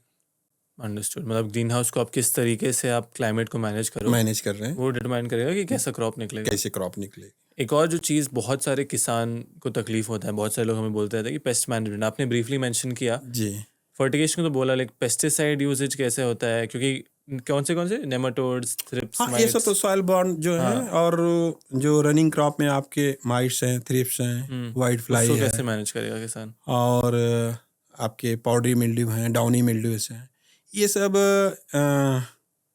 देखिए एक प्री ट्रीटमेंट करके जाइए। अगर हमको नहीं मालूम है, हम अननोन आदमी हैं, फर्स्ट टाइम फार्मिंग कर रहे हैं, तो एक किसी एक्सपर्ट का प्री ट्रीटमेंट शेड्यूल ले लीजिए कि अभी चलिए आज 1 तारीख है, आपने एक माइट्स का स्प्रे कर दिया और 4-5 को एक थ्रिप्स का कर दिया, फिर 9-10 को फिर माइट्स का कर दिया। मोस्टली क्रॉप को जो डैमेज करती है वो माइट्स और थ्रिप्स करती है, और जो कैटरपिलर्स हैं, ये सब तो आपके पॉली हाउस प्रॉपर है structure, insect net proper maintain है, तो वो बटरफ्लाई वगैरह अंदर नहीं जाएगी, हेलियोथेसिस वगैरह, तो कैटरपिलर उस वहाँ पे अंडे नहीं देगी, तो कैटरपिलर्स वो पैदा ही नहीं होगा। पता नहीं होगा। हाँ, तो आप उसके डोर्स वगैरह प्रॉपर मेंटेन रखें तो उससे बच सकते हैं। लेकिन माइट्स और थ्रिप्स, इसके लिए आपको रेगुलरली मतलब 4 to 5 डेज में एक स्प्रे रखना चाहिए। कभी कभी दोनों सकिंग पेस्ट हैं। कभी कभी हम मिस्टेक क्या करते हैं कि माइट्स आ रही है तो माइट्स का स्प्रे कर रहे हैं, तब तक पता चला कि थ्रिप्स बढ़ गई। दोनों साथ में डालना होता है या? नहीं, एक ड्यूरेशन 4-5 डेज के अंतर पे आप एक माइट्स का एक थ्रिप्स का लेते रहिए, तो दोनों कंट्रोल रहेगा। और आपके कुछ पेस्टिसाइड सिस्टमेटिक भी हैं कि जिनका ड्यूरेशन मतलब 1 वीक 10 डेज तक रहता है। लेकिन अगर उसको फॉलो करना है तो आपको नॉलेज होना चाहिए, आपका ऑब्जर्वेशन तगड़ा होना चाहिए। आप आइडेंटिफाई कर लें कि कहाँ माइट्स फर्स्ट कहाँ दिख रही है, थ्रिप्स कहाँ दिख रही है, लीफ के टॉप पे दिख रही है या फ्रूट पे है या फ्लावर से ही दिख रही है। तो उस तरह से ऑब्जर्व करके आप कंट्रोल कर सकते हैं। और नहीं तो प्री ट्रीटमेंट शेड्यूल ही सबसे बेटर है। और क्लाइमेटिक कंडीशन के हिसाब से आप पाउडरी मिल्ड्यू, डाउनी मिल्ड्यू, ये सब का एक प्री ट्रीटमेंट स्प्रे करते हैं। ग्रीन हाउस का क्लाइमेट मैनेज करने से भी बहुत अगर क्लाइमेट आप मेंटेन करते हैं तो बहुत सारा इंसेक्ट आपको नहीं आएगा, पेस्टिसाइड यूज आपका कम होगा, कम हो जाएगा, 100% कम हो जाएगा। सॉइलस में भी अभी बहुत सारा हम देख रहे हैं कि कलर्ड कैप्सिकम हो रहा है। और अभी बहुत सारे ग्रोवर्स हाइड्रोपोनिक्स पे ज़्यादा फोकस कर रहे हैं, क्योंकि वो क्लीन फूड का बात चलता है कि आपको पेस्टिसाइड यूज़ कम होगा। जैसे आपने अभी भी बताया कि इतने सारे पेस्टिसाइड लगते हैं और ये पेस्टिसाइड के बिना, फर्टिगेशन के बिना काम नहीं हो सकता है। हाइड्रोपोनिक्स में कैसे वेरी करता है कलर्ड कैप्सिकम का ग्रोइंग, और क्या ये सही में इसमें पेस्टिसाइड यूज ये सब कम होता है? एक तो देखा जाए तो हाइड्रोपोनिक्स आप कलर्ड कैप्सिकम विथ मीडिया कर सकते हैं, बेटर रिजल्ट है। कोकोपीट, सॉइल ट्रफ, कोकोपीट में आप अच्छा से ग्रो कर सकते हैं। और सॉइल बॉर्न डिजीज जितना है वो तो गया आपका। और रूट जोन में अच्छा मॉइस्चर मेंटेन कर सकते हैं कोकोपीट्स। अच्छी वाटर अथवा होल्डिंग कैपेसिटी रहती है, तो वो सब से जो सॉइल बॉर्न डिजीज है वो तो खत्म हुआ। लेकिन ऊपर जो है टॉप पे आपको मेंटेन करना है। लेकिन उसके लिए अगर आप क्लाइमेट कंडीशन अच्छा मेंटेन कर रहे हैं तो कंपेयर कम आएगा। एक तो सॉइल में उनके होस्ट जो लाइफ साइकिल चलती रहती है सॉइल में, वो कोकोपीट में नहीं चल पाती है। और आप अगर सॉइललेस की बात कर रहे हैं तो वहाँ पे ग्राउंड कवर, वीड मैट्स, ये सब यूज कर रहे हैं। तो कोई भी इंसेक्ट या डिजीज का जो लाइफ साइकिल है, एक अनवांटेड जो प्लांट्स हैं उनमें लाइफ साइकिल चलती रहती है। तो हमारा पॉली हाउस अगर नीट एंड क्लीन है, उनकी लाइफ साइकिल वहाँ नहीं चल रही है, तो कंट्रोल करना ईजी है। और आप देखें तो प्रोटेक्ट में और ओपन फील्ड से जो लोग कंपेयर करते हैं कि पेस्टिसाइड का, तो वो बहुत ही कम यूज होता है। किसमें? प्रोटेक्टेड में। ओपन फील्ड में बहुत ज़्यादा यूज होता है। क्योंकि यहाँ क्या है कि कंट्रोल करना आसान है। कोई भी डिजीज पेस्ट आता है, ऐसा नहीं है क्लाइमेटिक कंडीशन मिलेगा तो आएगा, उसके हिसाब से है तो आएगा, लेकिन उसको कंट्रोल करना आपको ईजी है। कितना डिफरेंस है सर ओपन फील्ड और प्रेडेटर में और ग्रीन हाउस कल्टिवेशन में? कुछ नहीं कह सकते। मतलब उनकी अगर लाइफ साइकिल, मतलब उनको फेवरेट क्लाइमेट मिल रहा है तो वो क्रॉप को खत्म कर सकते हैं ओपन में, और खत्म हो जाती है। आप अपने फील्ड का कंट्रोल कर सकते हैं, दूसरे का फील्ड का नहीं। तो इसमें क्या है कि आपके क्रॉप एक श्योरिटी है। नहीं, आपका हो सकता है कि कभी आप नहीं केयर किए तो आपका 5% डैमेज हो सकता है। अगर आप केयर करेंगे तो नहीं डैमेज होगा। करेक्ट। इतना फर्क है ओपन और प्रोटेक्टेड से। और सॉइल और सॉइललेस में क्या आप कहेंगे कि सॉइललेस लोगों को करना चाहिए बेटर है? ये जहाँ तक मैंने सुना है कि हार्वेस्ट थोड़ा फास्ट होता है, फ्रूटिंग जल्दी आती है। मतलब देखिए, स्वाभाविक है, अगर प्लांट का रूट डेवलप अच्छा होगा, प्लांट हेल्दी रहेगा, तो नंबर ऑफ फ्रूट्स अच्छा आएंगे, क्वालिटी अच्छी होगी, और ग्रोइंग प्रॉपर होगी तो प्रोडक्शन भी आपका ज़्यादा आएगा। तो ये चीज़ तो सॉइल में बहुत तरह का डिफरेंस होता है। अब मीडिया क्या है, कोकोपीट है, अगर आप प्रॉपर सिलेक्शन कर लिए कोकोपीट का तो रूट डेवलप का आपका कोई प्रॉब्लम नहीं है। और मीडिया में आपको क्या क्रॉप को क्या ज़रूरत है, कैप्सिकम को मान लीजिए क्या ज़रूरत है, टोमेटो को क्या ज़रूरत है, उस हिसाब से आप न्यूट्रिएंट सेलेक्ट कर सकते हैं। एकदम डॉट देना पड़ेगा। हाँ, जो आप देंगे वही प्लांट ऑब्जर्व कर रहा है। सॉइल में क्या होता है, कभी कुछ चीज़ एक्सेस है, हमको पता नहीं है, या कुछ बहुत दिन हो गया तो उसमें इकट्ठा हो रहा है, जमा हो रहा है, तो प्लांट को जब कुछ नहीं मिल रहा तो वही अपटेक कर रहा है। हो सकता है गलत न्यूट्रिएंट्स हो। करेक्ट। ये सब चीज़ें सॉइल से लेके सॉइललेस में डिफरेंस होता है। लेकिन यील्ड ज़्यादा मिलता है सॉइललेस में? 100% है। कितना डिफरेंस रहेगा? मेरे हिसाब से 15 to 20% डिफरेंस हो सकता है क्वालिटी और प्रोडक्शन को लेके। अच्छा, तो अगर अभी कोई स्टार्ट कर रहा है तो क्या उसे सॉइललेस से स्टार्ट करना चाहिए? अगर छोटा प्रोजेक्ट है, कितना छोटा? ऑनेस्टली अगर हाफ एकड़ 1 एकड़ का कर रहा है, सॉयल अच्छी है, मतलब रिपोर्ट के बाद देखा जाए उसका कोई दिक्कत नहीं है, उसमें ग्रो हो सकता है, तो फर्स्ट टाइम या सेकंड टाइम लर्निंग के लिए उसको सॉयल में जाए तो बेटर है। ये मैं सुनना चाह रहा क्योंकि बहुत सारे लोग सॉइललेस से स्टार्ट करना चाहते हैं। अगर उसके सॉयल खराब है तो वहाँ तो रिस्क नहीं लेना चाहिए, वहाँ 100% सॉइललेस में जाएं तो बेटर है। और उनके बड़े प्रोजेक्ट हैं वो सॉइललेस में जाएं तो अच्छा है, क्योंकि आपको सॉइललेस के लिए एक कंपल्सरी ऑटोमेशन सिस्टम इरिगेशन जो है वो जरूरी है। बिना ऑटोमेशन के सॉइललेस नहीं वो पॉसिबल नहीं है उसके, क्योंकि न्यूट्रिएंट्स मतलब उसमें कोई रिस्क नहीं आप ले सकते, और प्लांट को कोई भी आपका गलती वो एक्सेप्ट नहीं कर पाएगा सॉइललेस में। प्लांट माफ नहीं करता है। प्लांट आपको माफ नहीं करेगा। जैसे आप कहते हैं ना, मिट्टी कई बार माफ कर देता है। हाँ, सॉइललेस में प्लांट माफ नहीं करता है। नहीं करता। तो वो चीज़ आपको लर्निंग पॉइंट से अगर देखा जाए तो अगर सॉयल आपके लिए कंफर्टेबल है तो पहला फर्स्ट टाइम करिए। या और ये भी है कि आप लॉन्ग टाइम आप सॉयल में फार्मिंग मतलब पॉली हाउस कर रहे हैं, आप 4-5 साल के बाद एक कंडीशन ऐसा आएगा कि हो सकता है कि आपको सॉयल चेंज करना पड़े। कितना बार आप उसको सोलराइजेशन फ्यूमिगेशन करेंगे, एक कंडीशन कमजोर हो जाएगा, वीक होता है। न्यूट्रिएंट्स, चलिए न्यूट्रिएंट्स तो आप प्रोवाइड करा देंगे, लेकिन हो सकता है कि वो आपको कुछ अलग ही same climate, same fertilizer, same water requirement वाली क्रॉप चेंज यूज कर रहे हैं, तो हो सकता है कि आपको सॉइल भी थोड़ा चेंज करना पड़े। समझ गया। कोकोपीट में ऐसा नहीं है, कोकोपीट में आप कंटिन्यू कर सकते हैं 15 ईयर्स 20 ईयर्स, कुछ नहीं है। और कॉस्ट ऑफ ग्रोइंग सिमिलर होता है कोकोपीट और इसमें, या डिफरेंस रहेगा? अगर इनिशियल स्टेज में देखा जाए तो सॉयल आपका मतलब कम खर्च है। आपका मान लीजिए 1 लाख से 1.5 लाख तक आपके जो बेड प्रिपरेशन या बेसल डोज हैं या कल्टीवेशन है वो पूरा हो जाता है। लेकिन अगर आप उसको 4 से 5 साल के बाद सॉयल लेस से और सॉयल से कंपेयर करेंगे तो सॉयल लेस वाला आपको बेनिफिट देगा। लॉन्ग टर्म में ज़्यादा है। तो आई थिंक एक जो कंक्लूजन मैं समझ रहा हूँ कि अगर आप स्टार्ट कर रहे हो तो मिट्टी से स्टार्ट करो, कर सकते हैं छोटा, लेकिन अगर आपका एक्सपेंशन हो रहा है और अगर आपकी मिट्टी खराब है तो आप सॉइललेस कोकोपीट में ज़रूर जा सकते हैं। तो वहाँ आपको volume of production quality better मिल सकती है।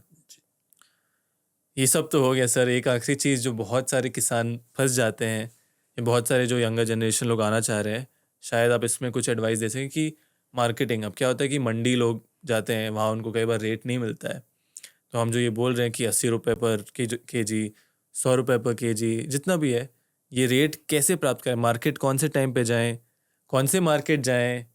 मतलब मंडी पे शायद अकेले डिपेंड करना हो सकता है शायद बेस्ट ऑप्शन ना हो।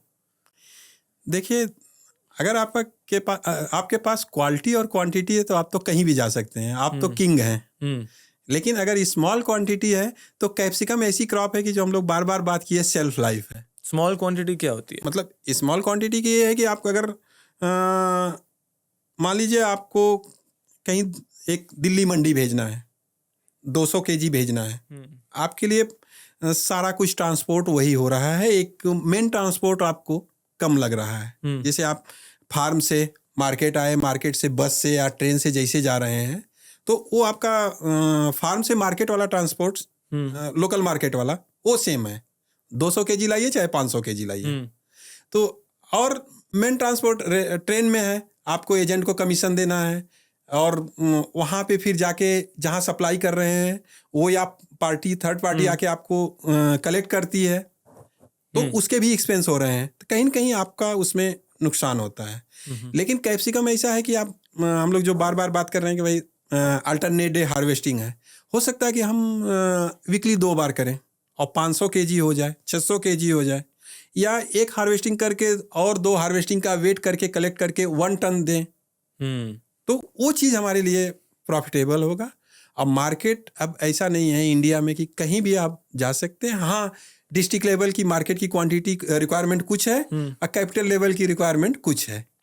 तो अब कनेक्टिविटी इजी हो गई है, आप 200-400 किलोमीटर इधर उधर कहीं भेजना है, ट्रांसपोर्ट करना है, तो कोई प्रॉब्लम नहीं है।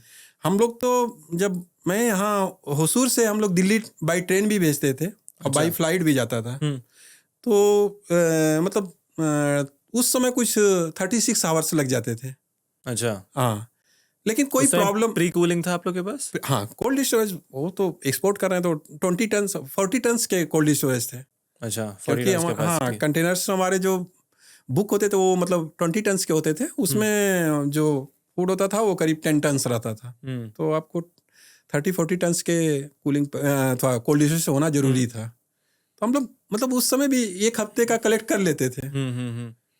सर एक कॉमन क्वेश्चन है, बहुत ही सिली सा, मुझे समझ नहीं आ रहा है। जब क्रॉप से हम ये कैप्सिकम हार्वेस्ट कर लेते हैं तो वो सेम क्रॉप से फिर से कैप्सिकम कितने दिन बाद आता है, जो आप बोल रहे हैं हार्वेस्ट, ऑल्टरनेटिव नहीं, हार्वेस्ट? जो रूटीन में आ गया ना, ऐसा नहीं है कि आज ये फ्रूट का मतलब ये फ्लावर पॉलिनेशन हुआ आज।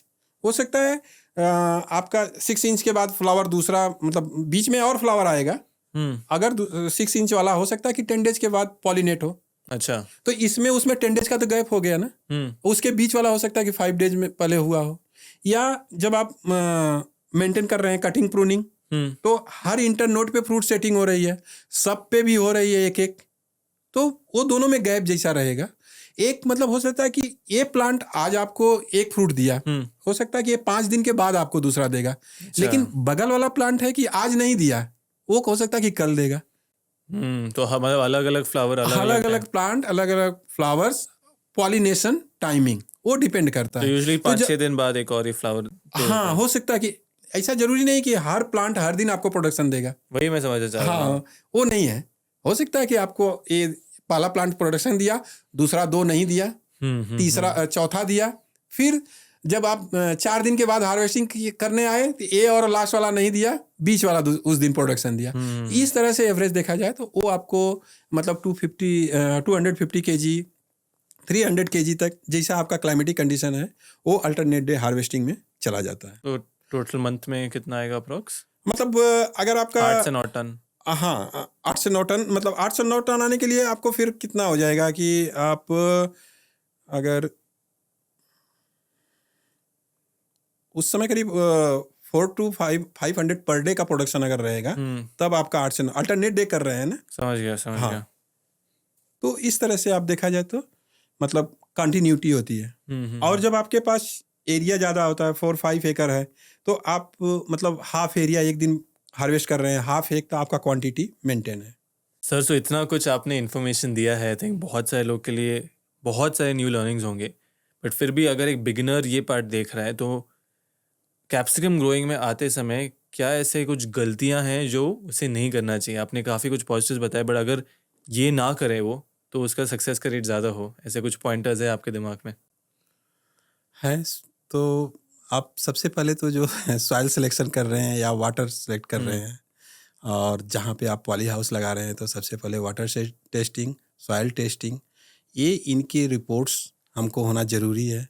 इसके आधार पे ही हम अंदर पॉली हाउस में कल्टीवेशन करते हैं। टेस्टिंग से स्टार्ट करो। टेस्टिंग से ही स्टार्ट करते हैं। तो उसका सॉइल्स का पीएच क्या है, ईसी क्या है, उसकी सॉइल की वाटर होल्डिंग कैपेसिटी क्या है, नाइट्रोजन, फास्फोरस, पोटास परसेंट क्या है, क्लोराइड क्या है, ये सारा चीज़ अगर डिटेल्स हमारे पास रहेगा, तो जब हम उसको सॉइल को प्रिपरेशन करेंगे तो ये चीज़ें सारी फुलफिल करें। तो ऐसी गलती हमको पहले नहीं करनी चाहिए। फिर अगर हमारा वाटर का है, पीएच हाई है, ईसी हाई है, तो उससे पहले कि हम कैसे उसको अरेंज करेंगे। इन फ्यूचर हमारी रिक्वायरमेंट वाटर की मान लीजिए 15 से 20 हज़ार लीटर्स पर डे की है, अगर एक एकड़ की बात करें तो पीक सीजन में। तो ये अरेंज कैसे करेंगे अगर हमारी वाटर क्वालिटी पुअर है तो, या उनको कैसे, हमारे ईसी हाई है, ईसी चेंज कर मतलब ईसी को हम लो या हाई नहीं कर, हाई तो कर सकते हैं, लो नहीं कर सकते। लो नहीं कर सकते। तो इसके लिए हमारे पास एक ही चीज़ है, आरओ प्लांट है। क्या हम वाइबल हैं? आरओ प्लांट लगा के हम जो फार्मिंग कर रहे हैं उसमें वाइबिलिटी हमको होगी? मुश्किल तो, है। हाँ, तो ये चीज़ें हम लोगों को पहले टेस्टिंग से पता चल जाता है। अब बात आती है कि हम सॉइल हमारी क्या है, हमने रिपोर्ट से देख लिया सॉइल्स में निमेटोड्स हैं या बैक्टीरियल फंगल डिजीज या और कुछ प्रॉब्लम है, तो उसको हमको कैसे ख़त्म करना है। तो उसके लिए हमारे पास सोलराइजेशन सिस्टम है, और जैसा कि मैंने पहले डिटेल्स बताया है, और आपका फ्यूमिगेशन है, फ्यूमिगेशन में दो तरह के केमिकल मोस्टली यूज हो रहे हैं। एक तो मेटम सोडियम है और एक हाइड्रोजन पेरोक्साइड है, और उसमें 500 ppm नैनो सिल्वर का यूज करना चाहिए। फ्यूमिगेशन और सॉइल सोलराइजेशन में डिफरेंस? सॉइल सोलराइजेशन मतलब आप एक नॉर्मल प्रोसेस, ऑर्गेनिक प्रोसेस कर रहे हैं जिसमें कोई केमिकल यूज नहीं कर रहे हैं, और सॉइल फ्यूमिगेशन में आप टोटली ये केमिकल यूज कर रहे हैं। ये दोनों में डिफरेंस है। समझ गया। तो अब आप हम मेटम सोडियम की बात कर रहे थे, उसमें अगर हम मान लीजिए उसकी 60 to 70 kg यूज करते हैं पर एकड़ क्वांटिटी, तो हमको 2 पार्ट में यूज करते हैं। 2 पार्ट्स मीन्स कि मतलब अगर हमारी क्रॉप एंडिंग हो गई, एंडिंग के समय भी बहुत सारे सॉइल बॉर्न डिजीज हैं कि उसमें हैं, तो उसको पहले ख़त्म कर देते हैं और फिर उसके बाद बेड प्रिपरेशन करते हैं, तो उस समय भी यूज कर सकते हैं। तो 2 बार में मतलब हमारा पूरा पॉली हाउस क्लीन हो गया। और H2O2 की बात करते हैं तो इसमें हम क्या करते हैं कि बेड प्रिपरेशन कर लेते हैं सारा कुछ, बेसल डोज वगैरह डालने के बाद FIM जो भी है फर्टिलाइजर्स केमिकल्स, तो SOP या DAP MOP ये सब जो फर्टिलाइजर्स हैं जो उसकी रिक्वायरमेंट सॉइल की है, ये सब डालने के बाद हम मतलब बेड पे करते हैं। तो इसमें क्या होता है, क्वांटिटी आपका है एक 30 ml हाइड्रोजन पेरोक्साइड पर लीटर पर रनिंग मीटर स्क्वायर मीटर पर स्क्वायर मीटर, मतलब 30-35 ml H2O2 1 लीटर पानी में डाल के 1 स्क्वायर मीटर एरिया को कवर करते हैं। अच्छा। तो इस तरह से देखा जाए तो करीब उसमें आपका 70-80 kg लग जाता है। और ये 2 प्रोसेस आपका फ्यूमिगेशन का है, एक सोलराइजेशन का। मैंने समझ गया। ये करना बहुत ज़रूरी है। ये बहुत ज़रूरी है क्योंकि हमारी लॉन्ग ड्यूरेशन की क्रॉप्स है, कोई रिस्क नहीं लेना चाहिए। हाँ, तो कहीं के बीच में बहुत सारा डिजीज कुछ सॉइल बॉर्न आया तो ख़त्म नहीं हम कर सकते हैं। निमेटोड्स वगैरह के लिए कुछ रनिंग पेस्टिसाइड्स हैं, जैसे वालूम प्राइम वगैरह है, और उसका भी इनिशियल स्टेज में यूज होता है, कंट्रोल होता है। लेकिन अगर हम शुरू में ख़त्म कर दें तो हो सकता है कि उसको आने में टाइम लगे, और डिपेंड करता है क्रॉप पे। अगर आप कहीं कैप्सिकम, कुकुम्बर, टोमेटो प्लांटेशन करते हैं और आपके फील्ड पे निमेटोड्स है, तो फर्स्ट अटैक वो कुकुम्बर को करेगा। अच्छा, ऐसा भी होता है? ऐसा भी। सेकंड टोमेटो को हो सकता है कैप्सिकम पे अटैक करते करते मतलब आपकी क्रॉप की लाइफ पूरी हो जाए। तो कैप्सिकम एक स्ट्रांग क्रॉप है देखा जाए तो निमेटोड्स के लिए। हाँ, कंपेयर कुकुम्बर और टोमेटो। समझ गया। तो ये सारा प्रोसेस हो गया। अब हम लोग प्लांटेशन पे आते हैं, या उसके पहले ड्रिप इरिगेशन है। ड्रिप इरिगेशन का प्रोसेस ये है कि हम लोग मोस्टली गलती करते हैं कि हाई LPH का ड्रिप पॉली हाउस में यूज करते हैं। LPH बोल तो लीटर्स पर हावर्स। स्टैंडर्ड, हाँ, स्टैंडर्ड उसका स्पेसिंग जो है वो ड्रिपर टू ड्रिपर 30 सेंटीमीटर्स है, और LPH जो है 1 LPH या 1.2 LPH होना चाहिए। मतलब एक ड्रिपर से 1 घंटे में 1 लीटर पानी या एक लीटर 200 ml 1200 ml डिस्चार्ज होना चाहिए। समझ गया। तो उससे फ़ायदा क्या होता है कि कोई भी वेजिटेबल, कैप्सिकम के अलावा और भी जो वेजिटेबल हैं, एक्चुअली उनका रूट डेवलप देखा जाए तो वो 4 से 6 इंच ही होता है। मेन वाइड रूट डेवलप जो होता है 4 से 6 इंच ही होता है। समझ गया। तो हमको उतना ही एरिया को इरिगेट करना है, न कि 1 फीट नीचे तक। जो सपोर्टिव रूट होता है वो नीचे जाता है, तो उसको हमको इरिगेट नहीं करना है, हमको वाइट रूट को इरिगेट करना है। तो इसके लिए कम LPH का ड्रिप ज़्यादा वाटर स्प्रेड करेगा। हाई LPH का ड्रिप आपका न्यूट्रिएंट्स और वाटर भी नीचे चला जाएगा। समझ गया। तो आपको लगता है कि एक्सेस वाटर हम दे रहे हैं, दिख रहा है, लेकिन वो प्लांट को अवेलेबल नहीं हो रहा है, कहीं कहीं हमारा लॉस होता है। तो एक ड्रिप इरिगेशन में सेलेक्ट करने के लिए ये ध्यान देना जरूरी है। 1 LPH सही है क्या? 1 या मैक्सिमम 1.2 LPH। उससे कम नहीं होता है? उससे कम हम सॉइल लेस में करते हैं, 0.6 LPH का सॉइल में यूज करते हैं, और उसकी स्पेसिंग 20 सेंटीमीटर होती है ड्रिप टू ड्रिप, क्योंकि वो हाईली पोरस होता है। जैसे ही मतलब अगर स्लो इरिगेशन नहीं होगा तो सारा लीच आउट हो जाएगा, तो आपकी मॉइस्चर मेंटेन नहीं रहेगी। हाँ, तो सॉइल लेस में और कम LPH का चाहिए। इसके लिए वहाँ पे 0.6 LPH का यूज करते हैं। सॉइल में 1 LPH drip irrigation, soil less में स्टैंडर्ड है। हाँ, समझ गया। अगर प्लांट को इससे कम रिक्वायरमेंट हो तो नहीं, जैसे आप बोले कि कोई पॉइंट प्लांट को 500 से 600 ml यूज होता है, वो इरिगेशन टाइम बढ़ जाएगा ना। अच्छा अच्छा अच्छा। एलपीएच से मतलब एलपीएच क्या होगा, हो सकता है कि आप प्लांट को 2 लीटर पानी दे रहे हैं, वो प्लांट को अवेलेबल नहीं हो रहा है, आपका ड्रिपर सही है तो आप 500 ml दे रहे हैं, वो प्लांट को अवेलेबल हो रहा है। समझ गया। तो आपका वाटर भी सेव हो रहा है, न्यूट्रिएंट्स भी सेव हो रहा है कंपेयर टू एलपीएच से। तो आपको ड्रिप इरिगेशन मतलब अच्छा सिलेक्शन करना चाहिए। समझ गया। तो ये अच्छा, आप पॉली हाउस में कैप्सिकम लगा रहे हैं, 2 डबल रो प्लांटेशन होता है, तो आपको ड्रिप इरिगेशन भी डबल लाइंस चाहिए। डबल रो प्लांटेशन क्या होता है एग्जैक्टली? मतलब 2 बेड बनेंगे। हाँ, अगर हमारा जैसे बेड है, बेड पे हम डबल लाइन प्लांटेशन कर रहे हैं, प्लांट टू प्लांट 40 सेंटीमीटर्स है, एक लाइन हो गया। सेकेंड लाइन में मतलब दोनों प्लांट टू प्लांट जो 40 सेंटीमीटर है उसके बीच में सामने वो 30 सेंटीमीटर पे सामने प्लांटेशन करेंगे, तो क्या होगा, जिग जैग हो जाएगा, अल्टरनेट मतलब समझ गया, दोनों के बीच में सामने, तो 2 लाइन प्लांटेशन हो गया। तो इस तरह से प्लांटेशन करेंगे तो करीब हमारे मतलब, एक तो बेड का बता देते हैं। बेड हमारा जो बेड प्रिपरेशन है उसमें हमारा 8 मीटर्स जो वे होता है, 8 मीटर्स में हम लोग 5 बेड बनाते हैं। 8 मीटर्स में 5? हाँ, 8 मीटर्स में पॉली हाउस के अंदर जो 8x4 का ग्रिड बोलते हैं या बे जो बोलते हैं, तो हम लोग एक तो बेड का जो होता है कि 8 मीटर में 5 बेड बनाए, वो बेड का सेंटर टू सेंटर 1.5 मीटर होता है।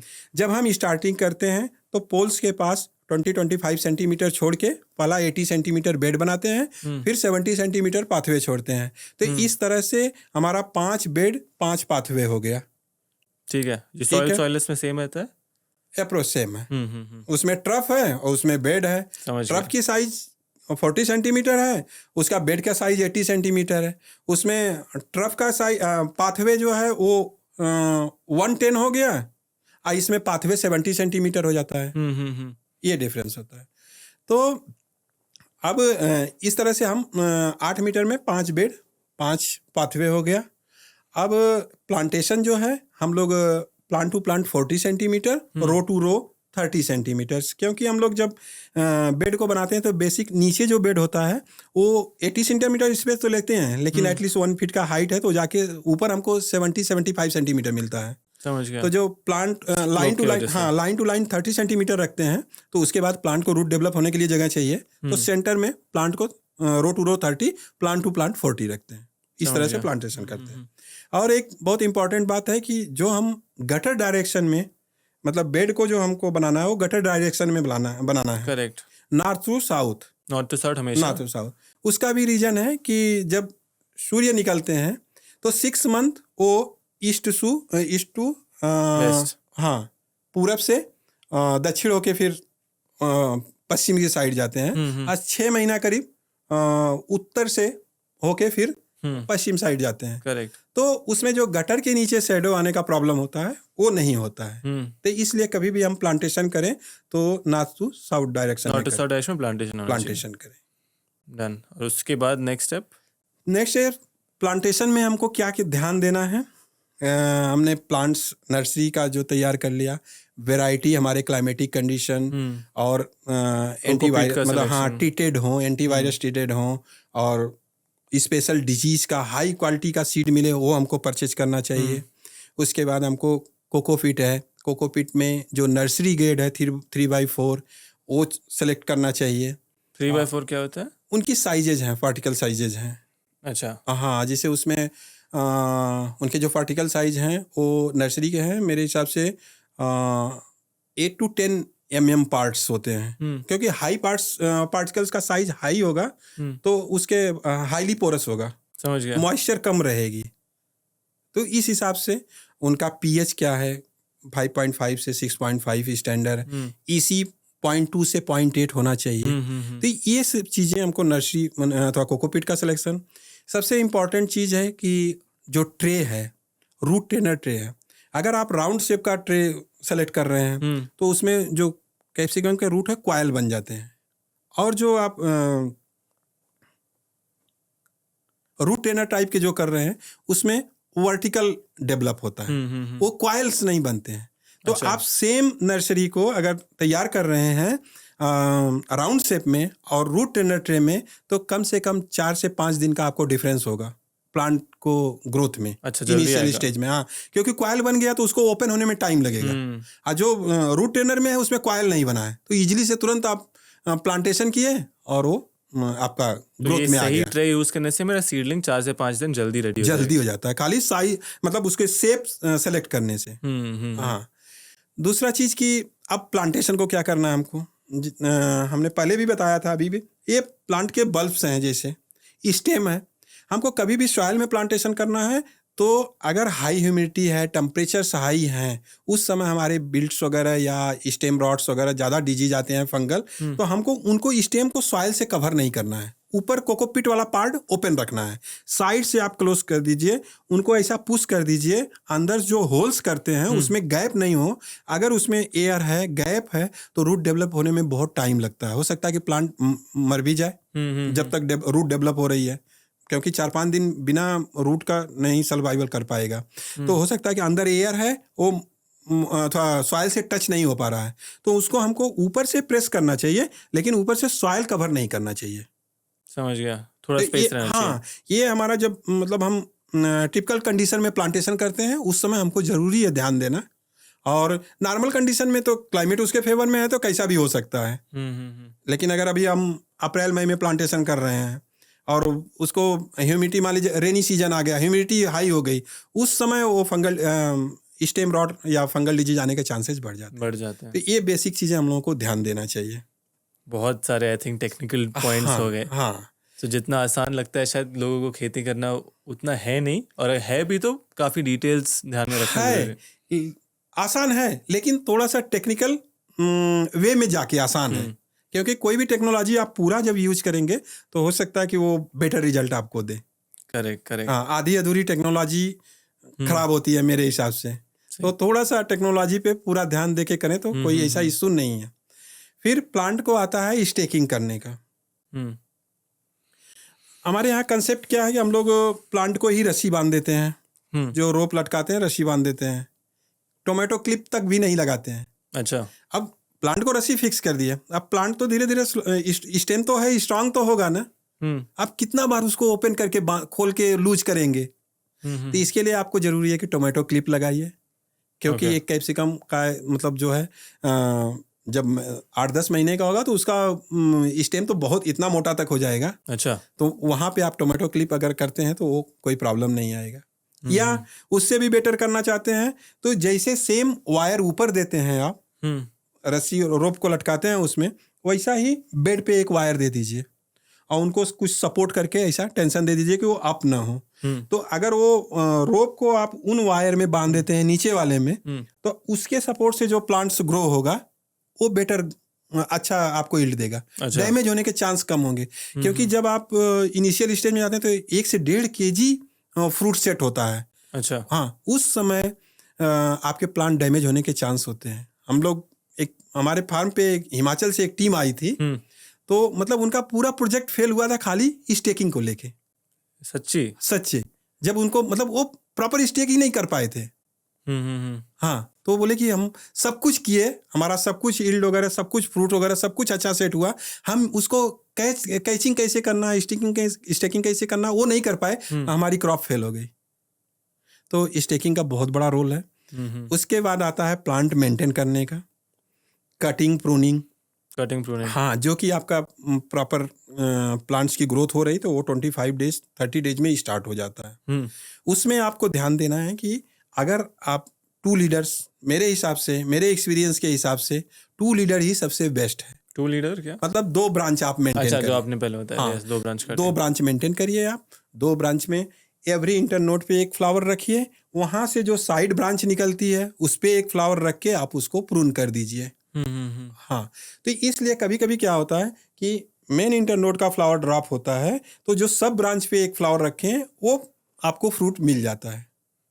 अच्छा, तो हाँ, तो इस तरह से हमको एक कटिंग प्रूनिंग, फिर आपका प्लांट भी ऐसा बूसी जैसा नहीं होगा, और इसमें आपका माइट्स थ्रिप्स कंट्रोल रहेगा, और फंगल डिजीज जो हैं नहीं आएंगे। रीजन आपका तो ये एयर सर्कुलेशन प्रॉपर हो रहा है, एयर हवा का मूवमेंट अंदर बहुत अच्छा हो रहा है, तो ह्यूमिडिटी भी मेंटेन हो रही है, तो आपको कोई प्रॉब्लम बीमारी डिजीज का कम आएगा। कंपेयर नहीं मेंटेन करेंगे तो आपको कंट्रोल ही नहीं होगा। वो एक टाइम आएगा कि 3 महीना 3 महीना के बाद ख़त्म हो जाएगा पूरा, लेकिन कटिंग प्रूनिंग करेंगे तो वही प्लांट आपका 8 to 9 मंथ चलेगा। समझ गया। अब इससे पहले एक प्रोसेस हमारा इरिगेशन का तो बता दिया, फर्टिगेशन का जो है इनिशियल बहुत ही स्टेज ज़रूरी है, बहुत ज़रूरी प्लांट को है। न्यूट्रिशन देना। तो फर्टिगेशन जो हमारा शेड्यूल या आप किसी एक्सपर्ट्स या लैब से कहीं से भी आप ले रहे हैं, वो आपका सारा शेड्यूल आपके सॉइल क्वालिटी पे, सॉइल टेस्टिंग में जो रिपोर्ट आता है उसको भी ध्यान रखते हुए। हाँ वो मेन है आपका सॉइल और वाटर क्वालिटी, वो दोनों के आधार पे ही आपका शेड्यूल बनता है। एक छोटा सा चीज़ है, किसी एरिया में, जैसे मैंने बिहार में काम किया तो आपका इधर बेतिया साइड में वहाँ वाटर में आयरन हाई है। अच्छा। तो अगर आप वाटर टेस्टिंग नहीं किए, आयरन हाई है और आपको नहीं पता है, आप आयरन की क्वांटिटी दे जा रहे हैं, तो क्या होगा? क्रॉप को प्रॉब्लम आएगी, ओवरडोज हो रहा है जो जिसकी ज़रूरत नहीं है। तो इसलिए आप कोई भी शेड्यूल जो किसी एक्सपर्ट से लेते हैं तो उसके वाटर और सॉइल टेस्टिंग रिपोर्ट पे वो आपको बना के देगा। टेस्टिंग इसलिए सबसे ज़्यादा ज़रूरी, बहुत ज़रूरी है, बहुत ज़रूरी है। मतलब अंधेरे में तीर चलाने जैसा है, अगर हम टेस्टिंग नहीं कर रहे हैं तो सही हो गया तो सही हो गया, नहीं तो गया तो सब कुछ चला जाएगा। करेक्ट। हाँ, तो ऐसा रिस्क क्यों लेना? हमारी लाखों की क्रॉप है, क्यों ऐसा रिस्क लेना? और उसमें वही हमने पहले भी बताया था कि तुक्का वाला फर्टिलाइज़र नहीं यूज करना है। जो उनकी रिक्वायरमेंट है, जो नाइट्रोजन, फास्फोरस, कैल्शियम, मैग्नीशियम उनकी रेशियो है, उसके हिसाब से आप उसको यूज करिए। अगर बेटर हो सके तो हर क्रॉप का अलग अलग रिक्वायरमेंट है। आप कैप्सिकम और टोमेटो में कंपेयर करेंगे तो उसको कैल्शियम नाइट्रेट डिफिशियंसी बहुत आती है टोमेटो को, तो उसको कैल्शियम कंपेयर कैप्सिकम से ज़्यादा चाहिए। ये चीज़ जब आपके पास रिपोर्ट रहेगी तभी आप मेंटेन कर पाएंगे। तो न्यूट्रिशन शेड्यूल मैनेजमेंट, हाँ, वो रिपोर्ट बनाना, हाँ वो बहुत जरूरी है। एज एन एग्रोनॉमिस्ट ये सपोर्ट आप ग्रोअर्स को देते हैं, उसके बिना पॉसिबल नहीं है। Right sir. सो ये सारी चीज़ मानो में ध्यान रखते हुए मैंने एक क्रॉप निकाल लिया। आपने बोला 8 से 9 महीना का क्रॉप यूजली होता है, तो 8 से 9 महीने बाद जो रीप्लांटिंग का प्रोसेस होता है उसके लिए मुझे क्या करना होता है? और जो 12 महीना में मैं ग्रो कर रहा हूँ तो वो एक स्ट्रेच में ग्रो कर रहा हूँ या रिप्लांटेशन हो रहा है उसका? रिप्लांटेशन तो करना ही है दोनों केस में। हाँ, दोनों केस में। और ये है कि अगर आप कंटिन्यू कैप्सिकम के बाद कैप्सिकम ही करना चाहते हैं तो आपको फिर देखना है कि हमारा क्लाइमेटिक कंडीशन उस समय क्या है, हमको सोलराइजेशन करना है या फ्यूमिगेशन करना है। लो टेम्परेचर है तो आपको फ्यूमिगेशन पे जाना पड़ेगा, हाई टेम्परेचर है तो आप सोलराइजेशन पे जा सकते हैं। ठीक है, ये चीज़। लेकिन अगर मान लीजिए आप नॉर्थ की बात करें, आपका क्लाइमेटिक कंडीशन मान लीजिए मई में हमारी क्रॉप खत्म हो रही है, हमको ये है कि अभी अगस्त तक प्लांटेशन नहीं करना है, तो बीच में हम अगर एक क्रॉप और ले लें एटलीस्ट कुकुम्बर की, तो कहीं ना कहीं हमारी इकोनॉमिक्स बेटर हो जाएगी। अच्छा। हाँ, तो ऐसा भी प्ले कर सकते हैं, क्योंकि छोटे फार्मर के लिए ऐसा नहीं है कि हम एक तो 9 मंथ की क्रॉप है, 6 मंथ ही मार्केट में हम अवेलेबल हैं एक क्रॉप को लेके। अगर बड़े प्रोजेक्ट हैं तो आपको कंटिन्यू करना चाहिए, क्योंकि आप मार्केट में अगर कंटिन्यू बने रहेंगे तो आपको दूसरे से बेटर प्राइस मिलेगी। समझ गया। तो इसलिए आप दोनों चॉइस है कि आप अगर कंटिन्यू करना चाहते हैं, आपका क्लाइमेटिक कंडीशन सपोर्ट करता है, तब आप 1 महीना मतलब क्रॉप रिमूव करिए, उस समय फिर वही प्रोसेस करिए, फ्यूमिगेशन या सोलराइजेशन, फिर उसको अच्छा कल्टीवेशन करिए और फिर बेड बनाइए। और नर्सरी आप पॉली हाउस में कर सकते हैं कि आप 1 महीना पहले, मान लीजिए आपका क्रॉप अभी मई में एंडिंग होने वाला है, तो आपको लगता है कि हम 15 से 20 दिन में अपना पॉली हाउस हम रेडी कर लेंगे सब कुछ करके, अगर फ्यूमिगेशन कर रहे हैं सपोज, तो आप 15 दिन 20 दिन पहले आप नर्सरी डाल दीजिए, तो आपकी कहीं न कहीं टाइम बचेगा, सेविंग होगा। समझ गया। अगर आपको दूसरी क्रॉप पे जाना है तो फिर आप वो भी प्रोसेस कर सकते हैं। तो दोनों आपके हैं, आपके क्लाइमेटिक कंडीशन के ऊपर डिपेंड करता है। तो 8 से 9 महीना बाद फिर से एक और प्रोसेस पूरा करना है, क्योंकि पॉली हाउस है, हाई वैल्यू क्रॉप आप ले रहे हैं, तो वो रिस्क मत लीजिए। समझ गया। क्योंकि हो सकता है कि भाई हम दिखने में नहीं आ रहा है कुछ सॉइल बाउंड डिजीज, लेकिन हो सकता है कि सॉइल में हो। सॉइललेस में मैं अगर कर रहा हूँ तो कोकोपीट कब बदलना होता है? इसमें कोकोपीट बदलने की बात करें तो 3 साल तक तो बदलने की ज़रूरत नहीं है। अच्छा 3 साल तक मतलब हाँ, एक टॉप अप करके 20% 25% जो मतलब आप प्लांट किए, रूट के साथ जो कोकोपीट बाहर आया हुँ, या थोड़ा-सा कम्पैक्ट हुआ, तो उसमें आप मतलब 20-25% फिल अप करके आप वो न्यू प्लांटेशन कर सकते हैं। उसमें बेनिफिट ये है कि आपको कोई सोलराइज़ेशन नहीं, फ्यूमिगेशन बहुत नॉर्मल सारे सा अगर कॉस्ट भी बचते हाँ, हैं। नॉर्मल S2 वगैरह देना है तो वो नॉर्मल सा कर सकते हैं। हुँ, before plantation 24 hours by drip कर सकते हैं। हुँ, और इसके बाद आपको नर्सरी आप मतलब क्रॉप आपकी 1 महीने बाद मतलब 1 हुँ, महीने में हुँ, एंड हुँ, होने वाली है, 1 महीने पहले नर्सरी डाल दीजिए। तो आपका उसमें 100% टाइम सेव हो सकता है। समझ गया। आपको कोई टाइम वेस्टेज नहीं हो रहा है आपका। सॉइल लेस में ये फ़ायदा है आपको। हुँ, हुँ, हुँ। हुँ। रिमूव किए, फिर रिप्लांटेशन किए, रिप्लांटेशन सीधा हो गया। सीधा हो गया। क्या आप सजेस्ट करेंगे कि मैंने आपसे फिर से ये कन्फर्मेशन ले रहा हूँ हुँ। कि कैप्सिकम एक अच्छा क्रॉप है 2024 में एक नए ग्रो करने के लिए?